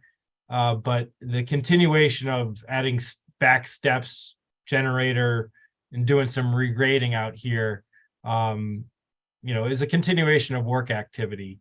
At the end of the day, what we have included within this minor mod is very straightforward in my estimation. And it is, typical procedure for these type of applications to be heard by the commission. Thank you, Brian. So, well, the fact is we're here. And while I certainly understand your sentiments, Ms. Grennan, I'm not sure that we're going to gain anything by postponing this till the next meeting. Mr. Wagner. Yes, sir. Sure. Yeah. Hi, everybody. My name is Rick Wagner. I live at 12 Clover Lane. And immediately adjacent to this lot. My main concern with the current proposal is that the AC equipment, the modified plan is located pretty much within the 10 feet of the property line, and really directly next to our first floor bedroom. We would ask the applicant, please, be a good neighbor and move the AC equipment back to the original location. Alternatively, if it must stay there, we would request that the commission require some sound dampening enclosure for that AC equipment. My other question is regarding the lighting plan, as this is not really provided in the documentation for the patio area. I think that can have a significant impact on wildlife in the area, et cetera. And so I respectfully request that the owners abide by the lighting guidelines that have been set forth by the Nantucket lights.org that's going to be put into effect January 1st, 24. That was voted by the town. Thank you very much. Thank you. So we certainly share your concerns about the lighting. And Seth? Thank you, Mr. Chair. While we're on the lighting topic, I guess we could ask Jeff Carlson if their original order of conditions included any lighting conditions in it. Give me 1 second to pull it up for sure. And if so, then the request that you're asking for, Mr. Wagner, would be required.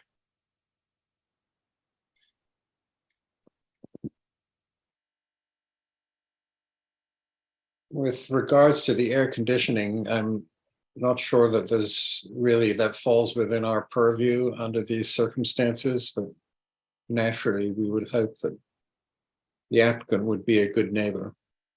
But I'll pass along the message. So if I may, Mr. Chairman, the answer to the Yes. question about the lighting is 3484 was before we were including that current condition. We did include that in the No, original we did OOC? not. Ah, okay. So if I may, I don't believe we're able to condition minor mods to that extent, but since the applicant already is planning to come for an amended order of conditions request, we could apply lighting conditions at that time. Okay. Certainly reasonable. Okay. And then if I may continue on a few other things, Please Mr. do. Chair. So in relation to what's being called a landscape water feature or is it isolated vegetated wetland, I think for completeness of our records, it should, if it is a resource area, it should be labeled as such. That being said, since I don't have the exact coordinates of it, but using GIS, I was able to determine that any buffer zones that it would cast on this property would be, any structural elements here are well outside of the 50-foot buffer, as Mr. Madden said, and I think honestly outside the 100-foot buffer to that feature. So I would request that a appropriate plan be filed, but it's not going to really impact any of the activities on site. Right. Thank you, Seth. I mean, we through the chair, Mr. Chairman. Yes, sir. Thank you. We can take a look at some of those older plans of records. I didn't see anything on the Concom archives, but certainly we can, Natalie, if you don't mind sending me those plans of record, that would be helpful. But yeah, we can take a look at that and then show the buffers as needed. Great. So, Ms. Kaufman, do you have anything additional to say before we continue? I just wanted to clarify and sort of agree with what Seth was saying, that the purpose for record keeping and also just to emphasize sort of the threat of runoff and an additional dry well, not to imply that the new modification would be within a buffer zone. And for the record, I believe that even though it's parcel 1243, I think on ComCom it might have been under the 1223 filing, but I will definitely get that to you, Brian. That's why I couldn't find it. Thank you. All right. So, Brian, so you're going to bring this back in 2 weeks' time so that we can condition it? Well, I feel like we can condition the lighting as part of the amendment request. I mean, I'd like to proceed forward with the minor mod if the commission is comfortable. Obviously, that's your decision. I'm comfortable with it, speaking from my point of view, if we can condition it in 2 weeks' time in the AOC. Is that something we can do, Jeff? I mean, I think we should tread a line carefully of preconditioning something that we're not hearing. Right. Well, okay. So we are, but we're not, right? I honestly think that having an open discussion about, I know it's on the same property, how we're going to condition the matter that we're not hearing right at the moment is not necessarily the best path to go down. Well, if I may interject, the lighting component, I think, that's relevant to the pool. So that is a way to condition the lighting. Certainly we can continue the conversation about drainage and stormwater management, and Dawn will be at the next meeting to discuss that in greater detail. But I think the other project elements are minor in nature. Seth.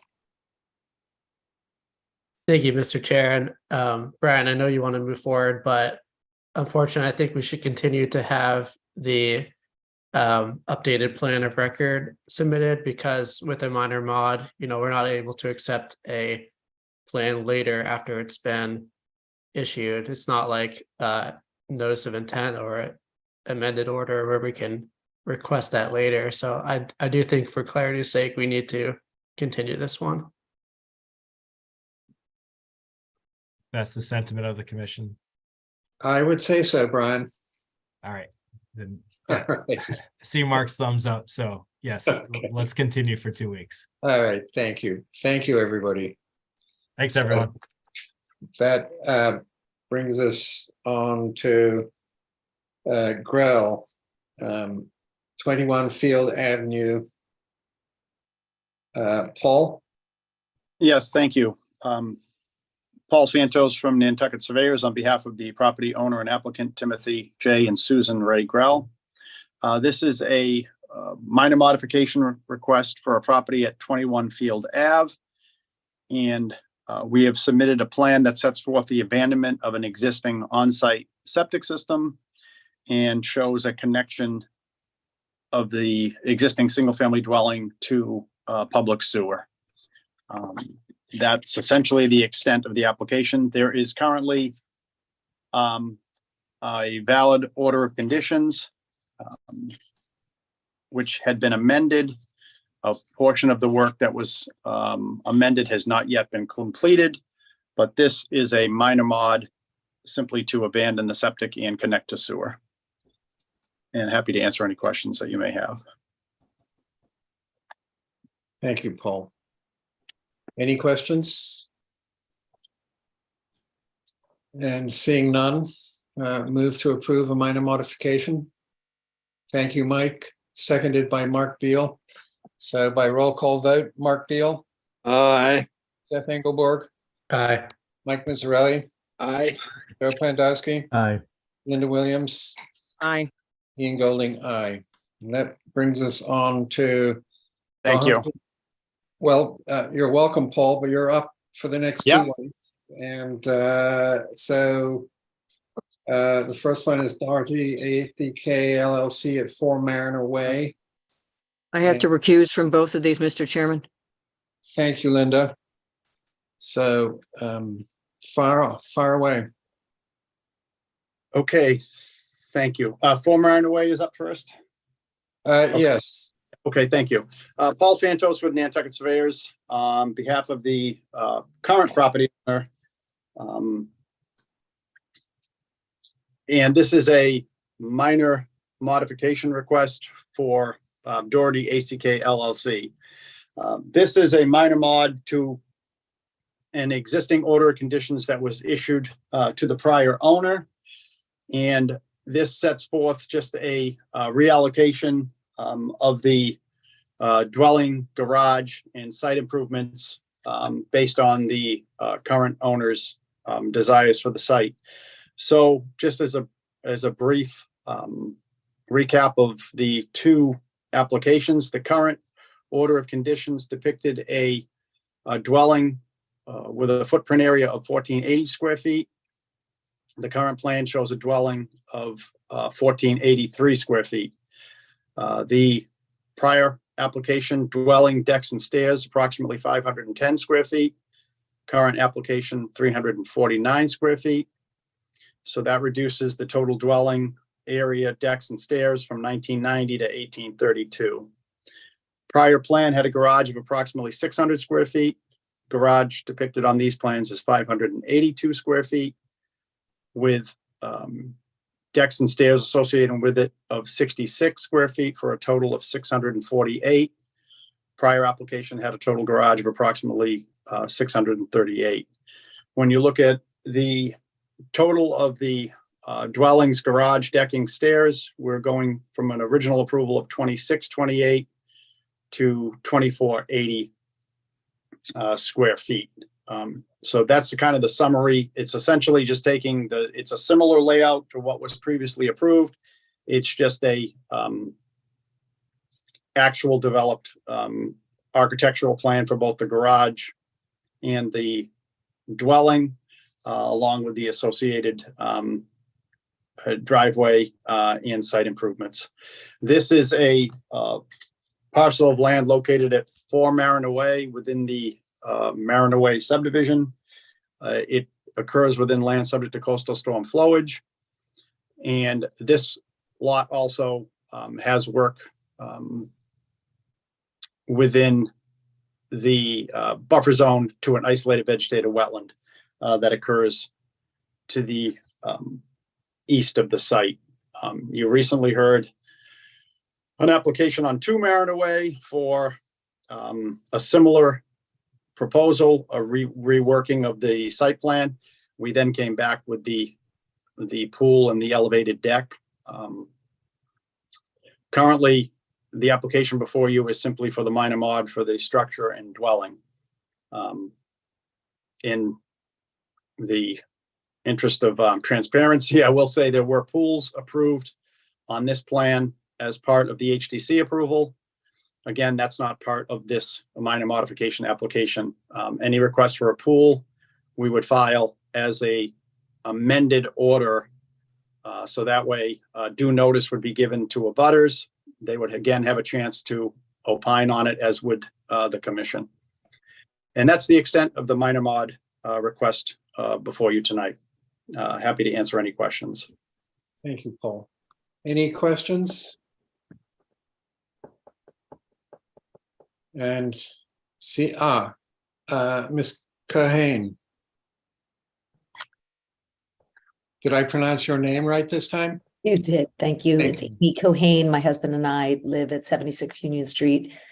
And Paul, I was in my backyard yesterday and Paul stopped by and explicitly stated that they are going to be coming back with pool recommendations or pool applications. So I guess my first question is, when you think you will be doing that? I know you said we will be notified by certified letter, but when you think you'll be doing that, and whether, kind of what the plan is. And my second question is that the MMR plan is different from the HGC plan, and that the deck is shown further away from the 50-foot line, and it's shallower. So I'm curious what this means. And then there's a lot of brick, Belgian block, and bluestone, and just asking if that's wise, given that there are alternative permeable surfaces.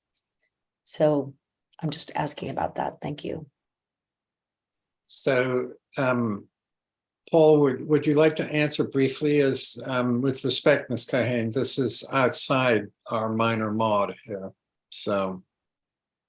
Yeah, but sorry. I understand. So. No, specifically because he's making a point about the minor mod being so much less than what was previously asked. And that's because he's coming back with the pool. So it feels very related, Paul? Well, the pool is a completely separate issue. And I've been, very straightforward with Amy, I hope. And I would say probably within a month, we would probably be coming back with the pool component. As I said, that would be an amended order. They would get notice on it, and that was the intent. Obviously, the pool doesn't rise to a minor mod. So that'll happen probably within the next month or so, I would expect. The original plan did set forth some a brick drive, walkways, and so forth. This plan somewhat mimics that complete original application. And as I said, the deck is smaller on the plan that we are currently proposing than what was proposed on that original plan. Obviously, the intent here is to at least move the project forward with seeking building permits for the dwelling in the garage. Yeah, thank you, Paul. So, Ms. Cohane, I think if you don't have anything further to ask that a direct bearing on this minor mod, then we will see you at the amended orders of conditions, I'm sure. So, any further questions from commissioners? And yes, Ms. Cohane. Thank you. I just wanted to ask, and it's not directly related, but it is, I think, related because, again, Paul is pointing out that he's reducing the, square footage, but that's because he's going to come back and propose a pool, and you've been upfront about that. We heard in Concom meetings about 100-foot buffer zone and related to pools. And I'm just curious whether that is really a regulation, or, you know, whether you can actually build a pool in 100-foot buffer zone to a wetland or not. Is that a question you can answer this time? So the answer is that the pool isn't before us. And yes, normally we consider pools structures that have to stay outside the 50-foot boundary to whatever is a protected interest. So it's a 50-foot. Yes. Okay, because there were two people in our coalition that heard 100-foot. And so, you know, I've been scouring the regulations, and I believe they were misinformed. Excuse me? I believe they were misinformed. Thank you. So if there are no further questions, I'd like to entertain a motion to approve this minor mod. Thank you, Joe. And seconded by, thank you, Mike. So by roll call vote, Mark Beal. Aye. Seth Engelberg. Aye. Mike Mazzarelli. Aye. Joe Plandowski. Aye. Linda Williams. Linda there. Are you Recused muted? from these two. Okay. 7 aye. Oh, you're recused, aren't you? I beg your pardon. So Ian Golding, aye. And this brings us up to 6 Mariner Way. Paul? Yeah, I'm again, Paul Santos for Nantucket Surveyors on behalf of the current property owner Doherty ACK LLC. This is 6 Mariner Way, a lot in the same subdivision we were just discussing. This again is a minor modification request to provide the actual building footprint that would be constructed on this particular parcel.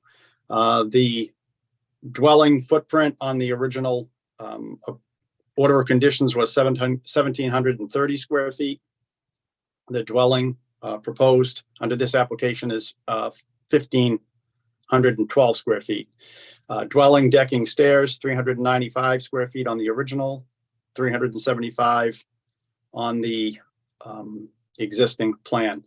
There is no second structure or garage on this application. The driveway itself was originally at 350 square feet. It's currently at 367. There is also a crushed bluestone pervious patio that is part of this application, approximately 532 square feet. Again, this is within land subject to coastal storm flowage, also falls within the 100-foot buffer zone of an isolated vegetative wetland that is actually off-site, but part of the original subdivision approval. Again, that is the extent of this application. Similar to the last one, we will intend on being back with a pool proposal on this one. Thank you. Again, just not that it has any bearing on this, but I just think it's important for everyone to know. And so that's the extent of this minor mod. Thank you. Any questions from commissioners? Yes, Mark. Paul, thank you, Chairman Golden. Paul, would you review the square feet again? I missed one of the numbers. Sure. The dwelling footprint goes from 1,730 to 1,512. The decking stairs associated with the dwelling goes from 395 to 375. We've incorporated a crushed bluestone patio, which wasn't shown on the original plan. That's approximately 532 square feet. Driveway goes from 350 square feet to 367, which is an increase in that case. And that's the kind of the breakdown, Mark, of what's happening here. No garage on this or second dwelling or anything like that on this proposal. It's simply a one single family dwelling with associated parking. May I follow up, Ian? Yes, of course.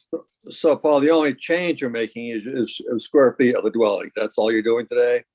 It's shaped differently too, correct. I mean, for all practical purposes, it's just that it's a different shape. It's a different layout than what was on the original plan. So that's why we're incorporating the new plan into the record. Okay, thank you. Any further questions from commissioners?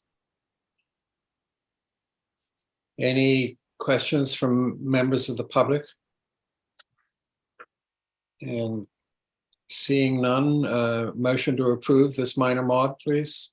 Thank you, Joe. Thank you, Mike. So by roll call vote, Mark Beal. Aye. Seth Engelborg. Aye. Mike Mazzarelli. Aye. Joe Plandowski. Aye. Ian Golding, aye. So that brings us on to certificates of compliance. And the first one is Sampson 14 Aurora Way. Art Gasparo. I can handle this part. This was Okay. for the construction of a single family home on Aurora Way. It is constructed in compliance and we're recommending the issuance of the certificate. Great. Also move. Thank you, Mark. Second. Okay, thank you, Mike. So by roll call vote, Mark Beal, Aye. Seth Engelborg, Aye. Mike Mazzarelli, Aye. Joe Plandowski, Aye. Linda Williams. She's recused. Aye. No, I'm not recused. No, she's I'm not Mar- recused on I'm- this one. Oh, sorry. Only Mariner Way. Ooh. Sorry, it's Only Mariner Way. 7-11. And Ian Golding isn't recused either, so okay, that's unanimous. So then we get on to 10 Easy Street Nominee Trust, 10 Easy Street. So this was for the construction of 2 grass parking spaces, and they're there, and they park in them. So we're recommending it can be issued to. Great, super. That's a thank you, Mark, and seconded by Joe. Thank you, Joe. By roll call vote, Mark Beal, Aye. Seth Engelborg, Aye. Mike Mazzarelli, Aye. Joe Plandowski, Aye. Linda Williams, Aye. Ian Golding, aye. So this brings us on to orders of conditions. So thank you for sending those out earlier, Jeff. No problem. And I believe the first one we're looking at is the Nantucket Conservation Foundation, West Hummock Pond.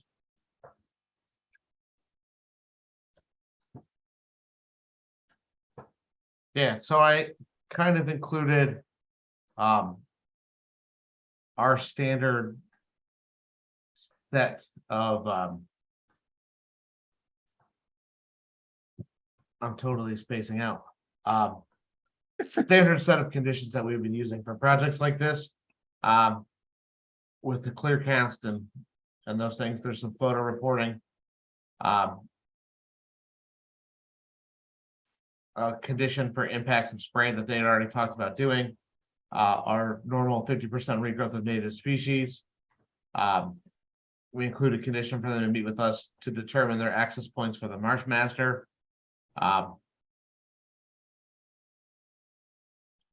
That's it. I'll let everyone read it. And then that 39029C in the waivers, that's the automatic waivers that the local regulations grant for invasive species specific work. That makes a difference to folks. Great. So I would say that pretty much covers it, unless any commissioners want to weigh in further. Move to approve as drafted. And I can't actually see any hands up. So all right. That's There all you right. It's Mike, thank you. Joe, thank you. And by roll call vote, Mark Beal, Aye. Seth Engelberg, Aye. Mike Mazzarelli, Aye. Joe Pandowski, Aye. Linda Williams, Aye. Ian Golding, aye. That brings us on to 73 Halbert Avenue nominee trust, 73 Halbert Avenue. I'll try to be quicker on my screen share. This time to turn it back off. But so this was for the relining of that pool. So they haven't had them before, so we are able to include our normal pool conditions that we had. We have our exterior lighting.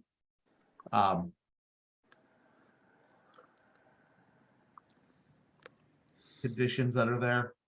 May I make one suggestion, Chairman Golding? Please. The orders permits the reconstruction of an existing pool. They stressed, because we were sort of getting nervous about reconstruction, relining might be a better word. Well, that's a good point. There we go. So permits the relining of an existing pool. Thank you, Jeff. No problem.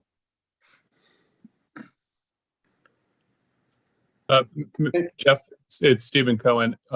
Relining may not be accurate. If we could say maybe renovation so that it's slightly more in line with what was proposed.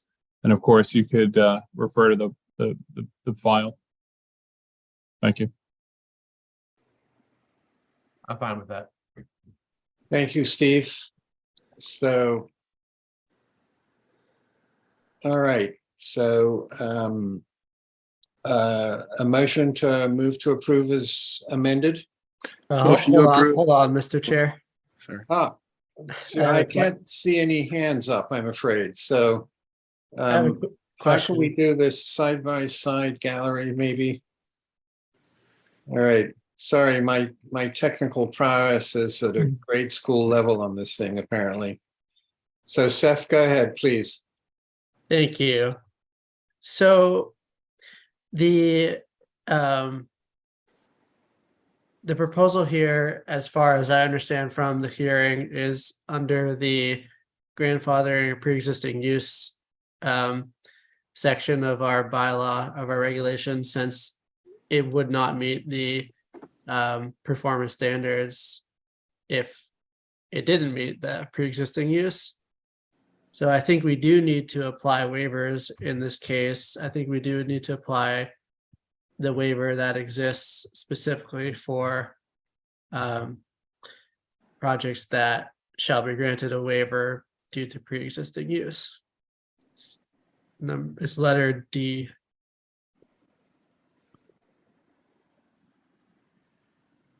So Jeff, that seems like a pertinent point.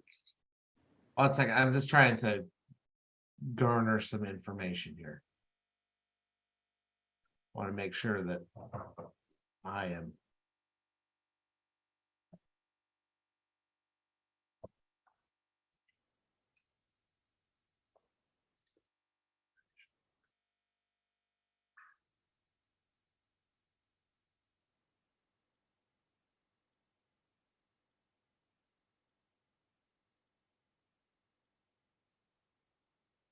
But I just want to be clear, because if we're going to issue a waiver, I'm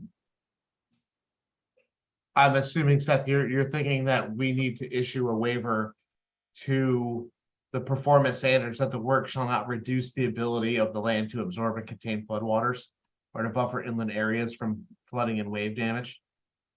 Yeah, it's to hold on 1 second here. Let me get the right ones.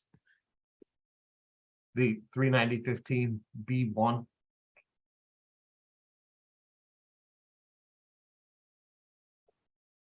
Yep, 1 and then 2 related to water pollution.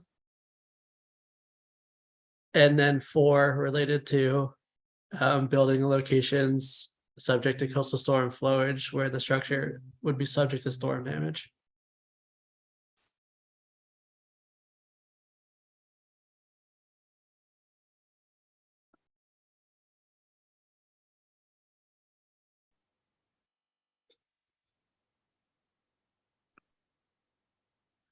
Now let me see.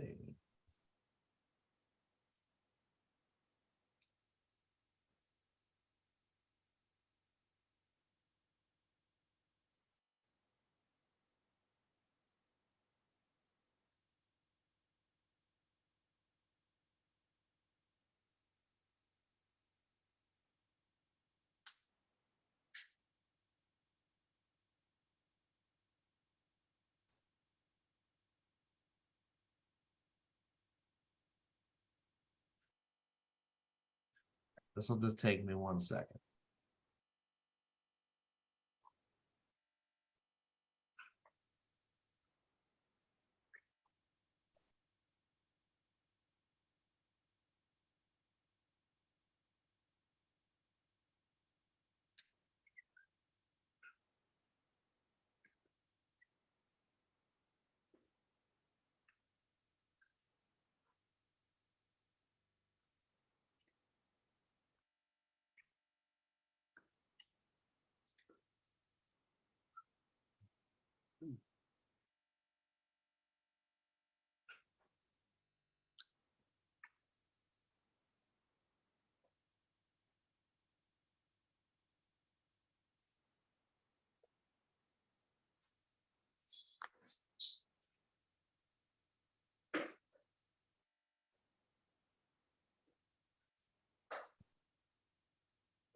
All right, let's pull in my last reference here.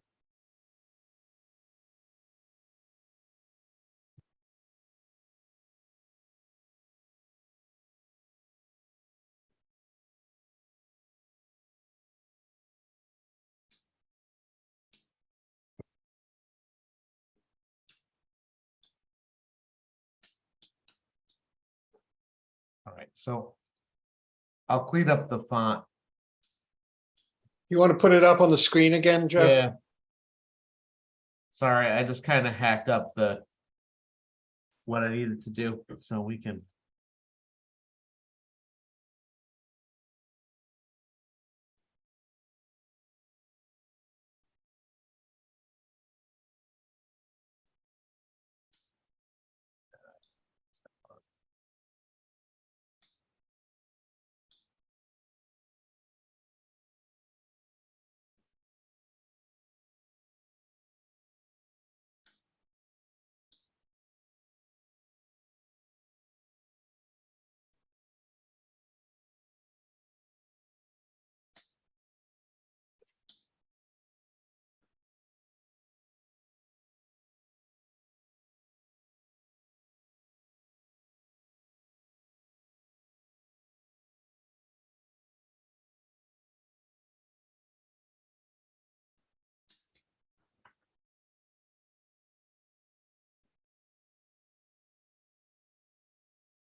Suitable to me.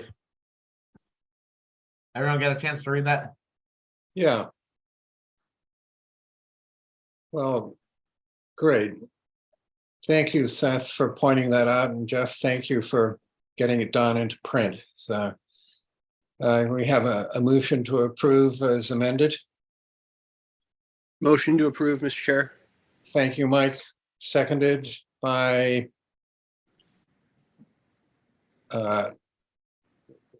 thank you, Joe, and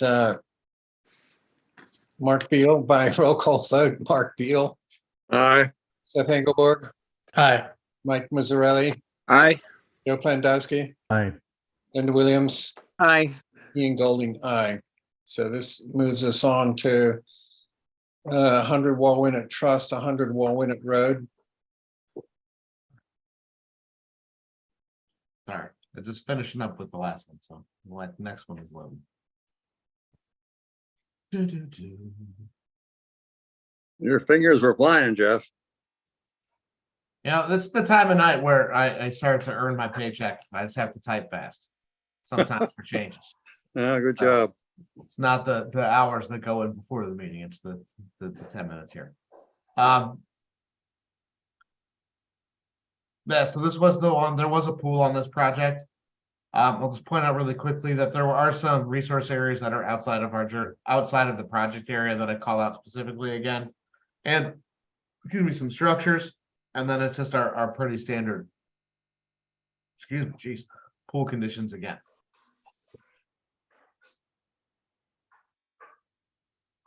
Right. So, Seth, sir. Thank you, Mr. Chair. Jeff, we came up with a sort of revised pool condition, I believe last time, related to the Surface Water Protection Act regulations or whatever they're called. We added the link to the Code of Nantucket bylaw, whatever chapter that is. Oh, we did. Yes, I think we had the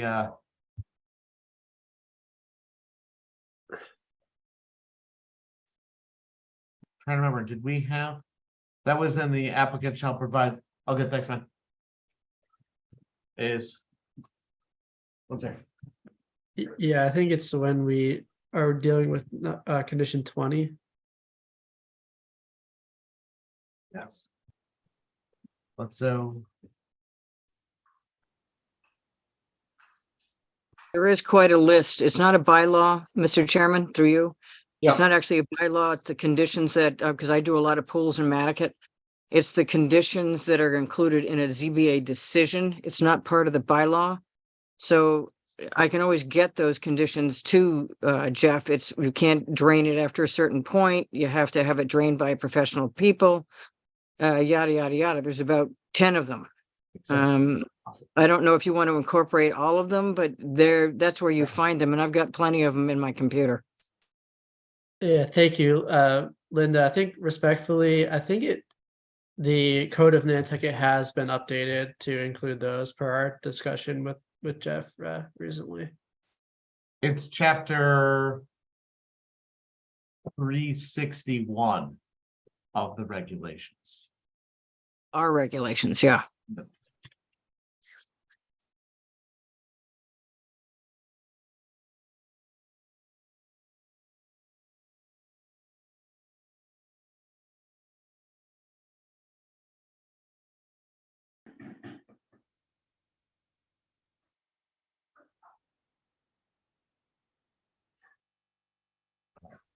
That's correctly referenced now. Okay. Well, thank you, Seth, and thank you, Linda, for weighing in on that. And on that note, I have a motion to approve as amended. Thank you, Joe. Thank you, Seth. By roll call vote, Mark Beal. Aye. Seth Engelborg, Aye. Mike Mazzarelli, Aye. Joe Plandowski, Aye. Linda Williams, Aye. Ian Golding, aye. So that brings us on to Nantucket Shire LLC, 30 Dukes Road.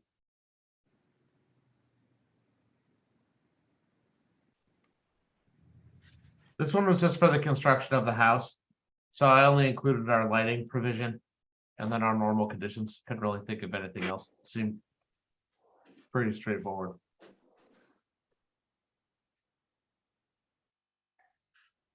Good.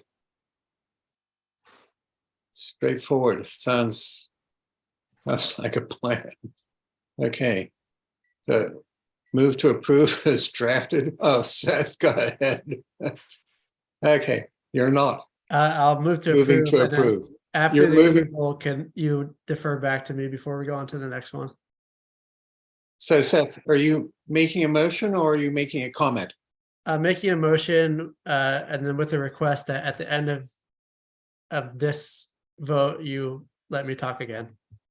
Okay, duly noted. It's seconded by Mike. So by roll call vote, Mark Beal, Aye. Seth Engelborg, Aye. Mike Mazzarelli, Aye. Joe Plandowski, Aye. Linda Williams, Aye. Ian Golding, aye. Go for it. Seth. Okay, so I apologize, and if we can't by procedure do this, then it is what it is, but are we able to reopen the 73 Hulbert Avenue order of conditions to include the updated pool reference, since we haven't finished this meeting? I don't see why not. Okay, I'll make a motion, Mr. Chairman, to reopen the 73, what was it, 73 Hulbert? I'll make a motion Yeah. to reopen. Thank you, Okay, Linda. second. Excellent. And so I think we can just, we don't need the roll call vote on that. So let's go back to that. All right, so I'll just put it up on the screen really Okay. quickly for people to Yeah. see, so they can see I made that change. So on that condition 20, I just changed it to add that and be in compliance with Nantucket regulation chapter 37. Great. Great. So I don't think we need to go through. We need to all- revote it now. We but- do need to Yeah. revote it. Okay.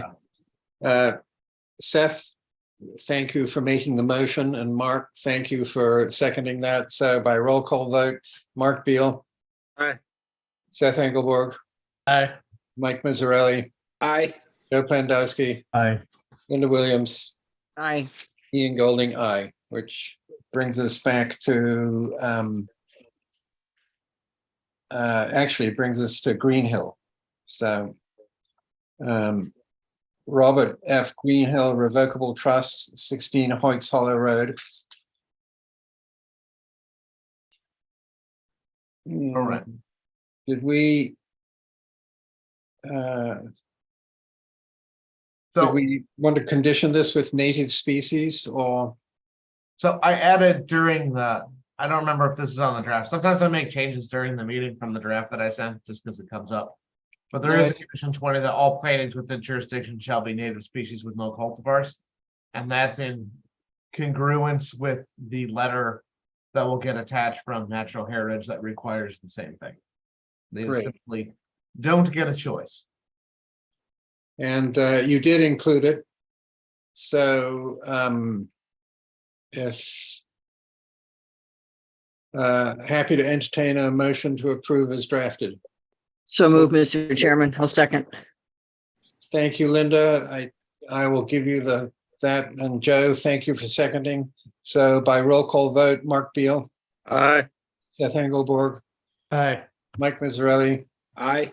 Joe Plandowski, Aye. Linda Williams, Aye. Ian Golding, aye. So that brings us on to Nyland Logue, 93 Sankaty Road. Oh, I did this. I meant to not do this, but I did it. When I was writing these, I did one of those great like save overs, and I lost one of my conditions in here. So I think on this one, this was that project that was kind of the renovation in place with the loss of the second floor roof and kind of the open. I believe on the plan it was called the Juliet balcony. Yeah. The one thing I would add, or I would recommend adding, would be condition 21, where we install our standard lighting condition on there. Yeah, good idea. Because they're not doing any plantings. Actually, they're not doing any plantings. I would switch out the plantings one since they're not doing any with the lighting one. So this one was like basically right on the 25-foot no disturb. Do we have to put anything extra in with regards to that lawn back there? Or that just is standard? Oh, Well, it's existing and they're not proposing any changes to it. I mean, we could leave the planting condition in there just in case if they want to try to do something. Never hurts, Jeff. All right, well, we'll leave it on there and then I'll add the 21. and then at the bottom of the page, and maybe it's just the way it's, but I see the Greenhill Revocable Trust on the bottom.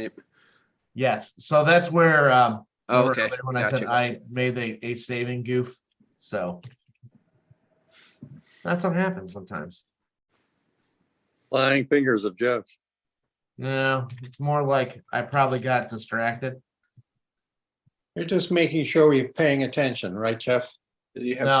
so much I, spare I would time. say that the better chance, especially on a day like today, is the better chances I probably got a phone call or someone came into the office or something happened and I wasn't paying good attention, and then all of a sudden I hit save and didn't mean to. And that's all right. No harm, no foul. So a motion to move to approve as amended, please. So moved, Mr. Joe. Chair. And thank you, Mike. By roll call vote, Mark Beal, Aye. Seth Engelberg, Aye. Mike Pizzarelli, Aye. Joe Plandowski, Aye. Linda Williams, Aye. Ian Golding, aye. So that brings us on to the Proca Cianti Group LLC, 3, 5, and 7 C Street.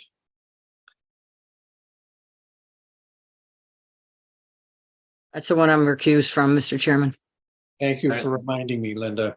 This is the one I corrected during the meeting. Is in my project overview, you'll see it, the permit overview.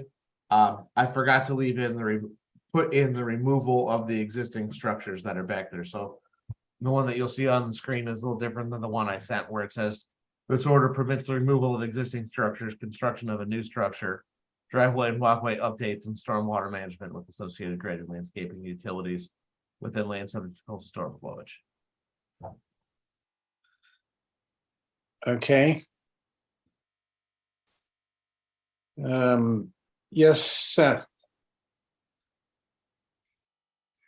Thank you, Mr. Chair. I think this is where we wanted to put that all ramps and walkways are constructed of a pervious material. Thank you.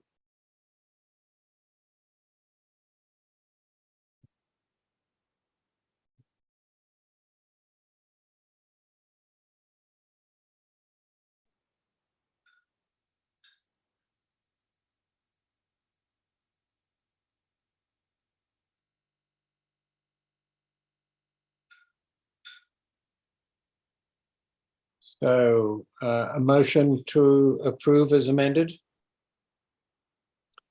Thank you, Joe. Thank you, Mark. So by roll call vote, Mark Beal, Aye. Seth Engelberg, Aye. Mike Mizzarelli, Aye. Joe Plandowski, Aye.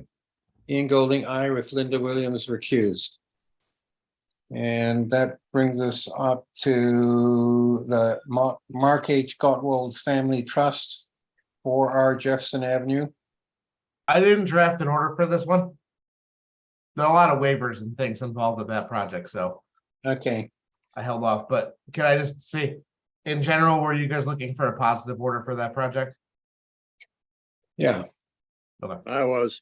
Yeah. I'll draft that for next time. No worries. Thanks.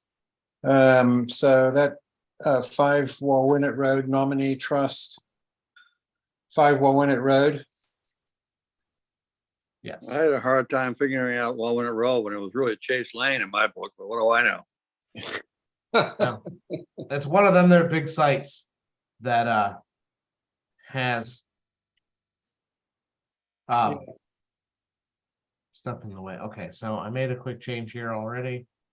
Do we have a lighting provision for this because of the electricity? If you happen to check the one on the screen, I may have already snuck it. Oh, So look at you. again, this is one that it came up during the hearing. Thank you. So I cranked it in there really quick. So Gunfighter reflexes, if I can use that term these days. I'll give away my WW too. secret. A lot of times during the actual hearing, I'll have the draft order open. And then that Yeah. way, if things come up, if I want to make little tweaks or changes to it while we're discussing it, when we get to this point of the meeting, we're more ready to go. Great, thank you, Jeff. So motion to approve as amended. Thank you, Joe. Thank you, Mike. By roll call vote, Mark Beal, Aye. Seth Engelborg, Aye. Mike Mizzarelli, Aye. Joe Plandowski, Aye. Linda Williams, Aye. Ian Golding, aye. that brings us up to Warren's Landing nominee trust, 40 Warren's Landing.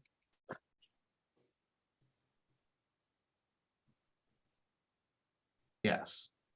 All right.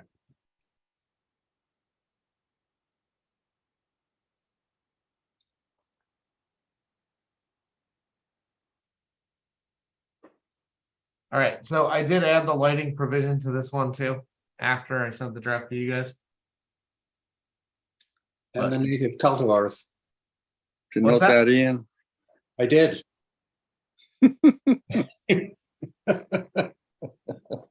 I'm on guard from now on. Yeah, be careful. Really. Flying fingers of Jeff. Yeah, really. Seth, sir. Thank you, Mr. Chair. So I didn't bring this up specifically in the hearing because it was on the plan of record, but the existing walking path that goes south across the lot towards Blue Heron Way, I'd request that we ask for a condition to permanently mark that with the existing width of that path so that it doesn't become wider or in a different layout than it is currently in the future. Thank you. Thank you.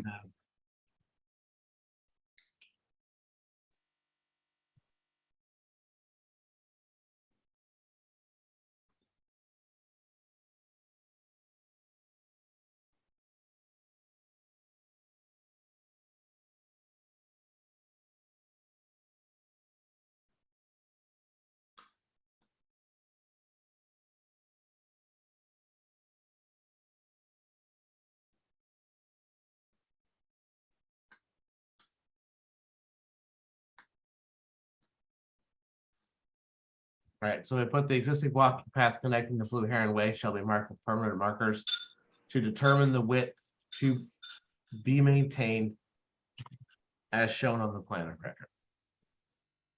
Layout. Good That may not be observation, my, Seth. my best written condition ever, but I think that gets to the point. Jeff, can you put width and layout, please?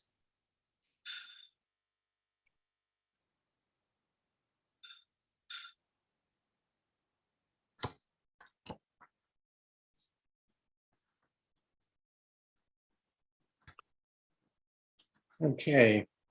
So thank you, Jeff. Thank you, Seth. A motion to approve is amended. So moved, Mr. Chair. Actually, I think Mark, thank you, Mike, but I think Mark pipped you to the post and Seth did too. So No offense taken.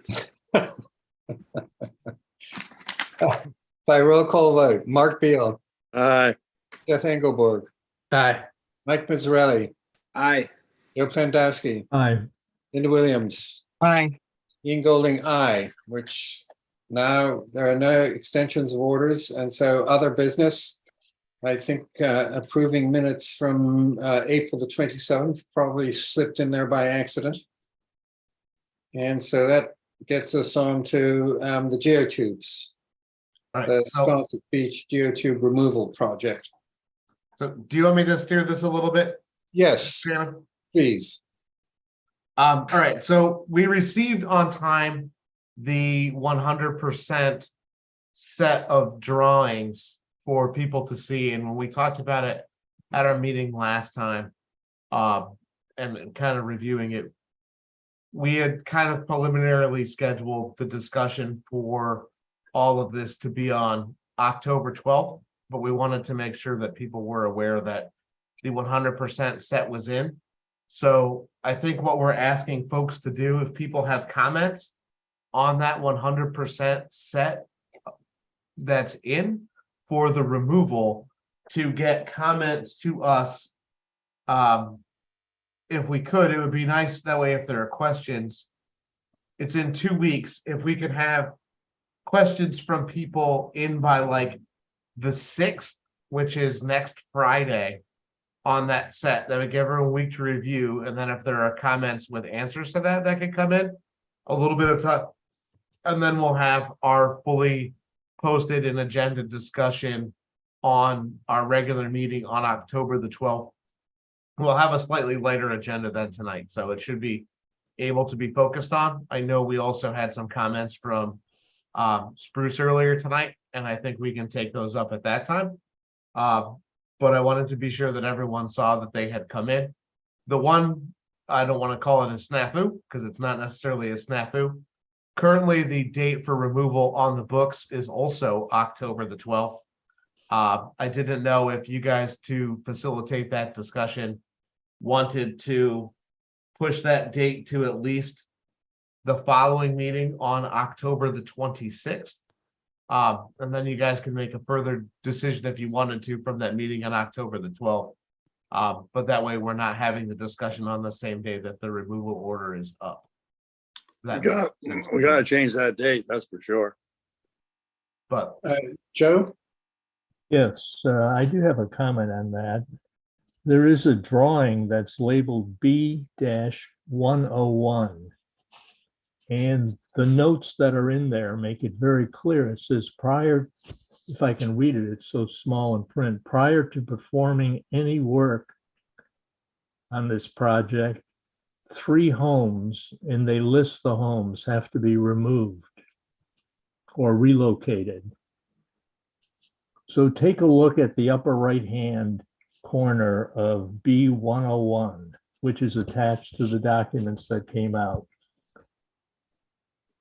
That has got to put a wrinkle into some plans, I suspect. Yeah. I certainly, I don't see they have any authority to do that. And thank you for catching that, because I looked at the drawings and I'm embarrassed to say I didn't read the general notes. So thank you very much for catching that, Joe. And Seth? Thank you, Mr. Chair. And this note has existed since the submission of the 60% design drawing. At the meeting that we received that, I was on record indicating some concern about that. I apologize, I don't have the exact date of that meeting in front of me, but I'm sure we could find it. After that, or during that discussion, I indicated that was really more of an opinion rather than a contracted note. And it even maybe the professional opinion of the person making the plan. But when we have this further discussion with the representatives on October 12th, we certainly can and should indicate any concerns to that note. After that meeting, that note was just in regular typeface. And then in the 90% submission and the 100% submission, I will note that it has been bolded in those submissions. So it's clear that the contractor submitting these documents finds that to be important. And I think we should definitely bring that up with them at the next meeting. Thank you.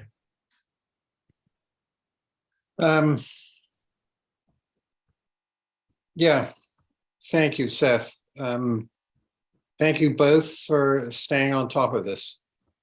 So I would say before we move on, we definitely need to make a motion to move that date. I think pushing it back to the 26th and having a better date get set after discussion with question and answers makes some sense. So that gives us enough time to do that. I'll make that motion, Mr. Chairman. Second. okay. I'll second it. So I don't want to end the discussion here. So no, my motion is to move the date to October 26th. Okay. So by roll call vote, Mark Beal. Aye. Seth Engelborg. Aye. Mike Mazzarelli. Aye. Joe Pandowski. Aye. Linda Williams. I just have to note, vote aye, but I have to note that I'll be in New Jersey that week. I'll try to chime in from down there. Okay. And Ian Golding, aye. And on this note, I noticed it says prior to performing any work in these contract documents, residence structures 93, 97, and 99 must be removed or relocated. And 99, the structure on 99 is the remains of Sandy Whitehead's property, and from 97.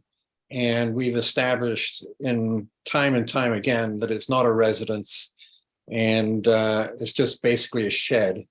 And so it goes. Anyway, Deanne, I see your hand up. Yes, thank you, Mr. Chair. Can you hear me? Yes.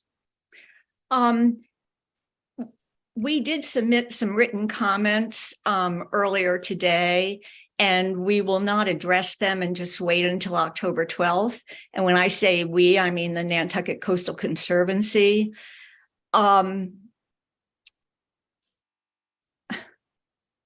getting a little, but I did want to, as you're talking about the importance that's noted on the plans for the relocation or removal of these three structures on top of the bluff, I see that Mr. Murphy is here, and I know I wonder if he could just inform the public and the commission about, is there anyone within the town admin who is working with those property owners and informing them of the situation?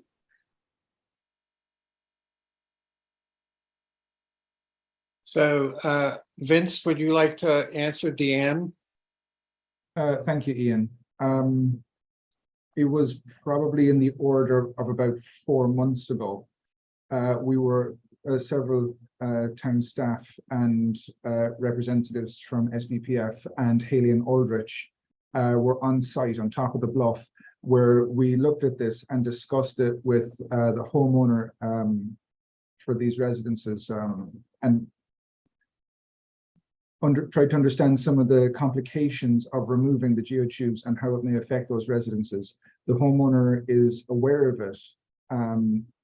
The property owners are aware, and it is between SBPF and the property owners as to how they proceed. But at the moment, there's the town is just watching and trying to figure out how our assistance might be needed over time. But as it stands, those buildings are not in a state where the town would step in to undertake any action.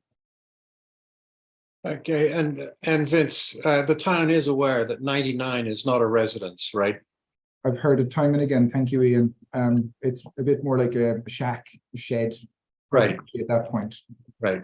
Okay, thank you, Deanne. Do you have any further comment before I ask Spruce to chime in?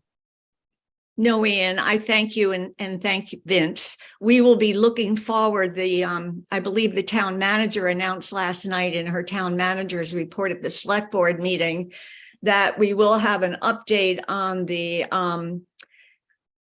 plans for the relocation of Baxter Road next week. So we'll look forward to that, Vince. Thank you, Ian. Great, thanks, Deanne. But Spruce, excuse me. Hello? Thank you, Mr. Chair. I know Jeff Carlson had said that they would address my concerns at the next meeting, but I think it's important to bring up that the tubes without sand in front of them are acting as a wall.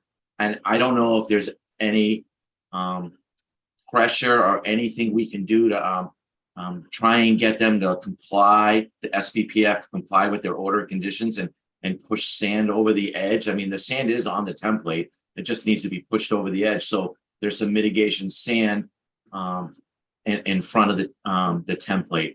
And I appreciate that. Thank you. Well, Spruce, thank you very much for providing us with the drone photographs. And I think Jeff is going to answer your question. Oops, I was going to, if I could hit the right button. I was going to say, we're happy to reach out in the interim and give that status. And I think we can get an email out to everybody from the response that we get. And I'm happy to send that a copy of whatever response we get to you too, Spruce. Thank you. Thank you for sending those pictures. It's always super helpful. Yeah. Yeah. So let me see if unless there's anything else to say on the subject, then we move on to monitoring reports. None this week. None this week.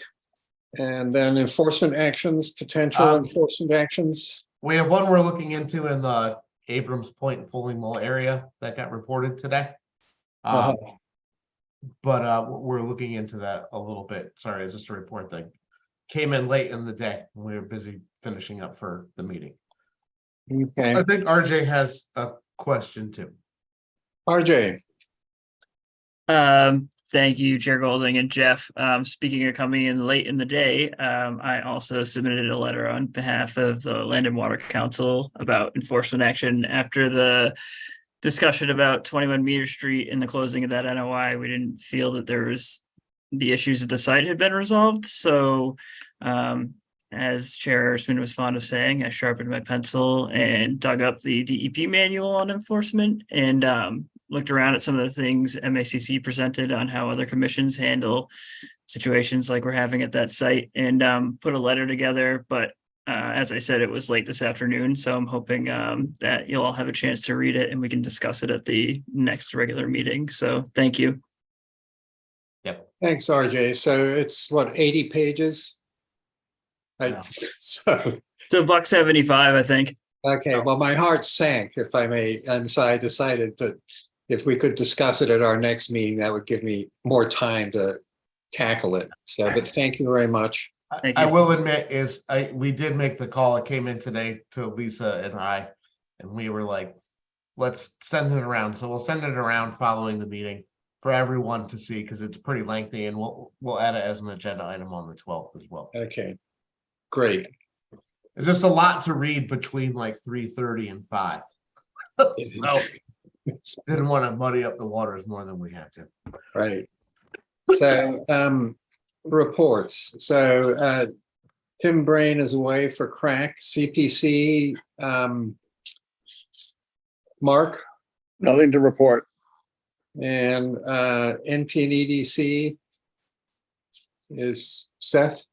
Yes, thank you, Mr. Chair. We did have a meeting on September the 18th. The only thing germane to the Conservation Commission was a discussion about ongoing policy related to offshore wind, but it mainly focused on Section 106 issues, which is relevant to the National Historic Landmark status that Nantucket has. But for those of you, and maybe Joe, in your role, we'll talk more about this, but for those of you who don't know, Holly Backus is our representative for the town, county, and region of Nantucket to deal with wind farm related issues to historic preservation. So if you have any concerns, questions, comments, please present them to her. Thank you. Thank you, Seth. So Linda, for the harbor plan? We had an online, I was away somewhere, another meeting, but we had an online thing because not a lot of people can get to some of these in-person things we've had. And Jeff can probably speak to how well that was attended. I heard it was well. We have another meeting coming up, and our comment period on the survey ends, I believe, Saturday.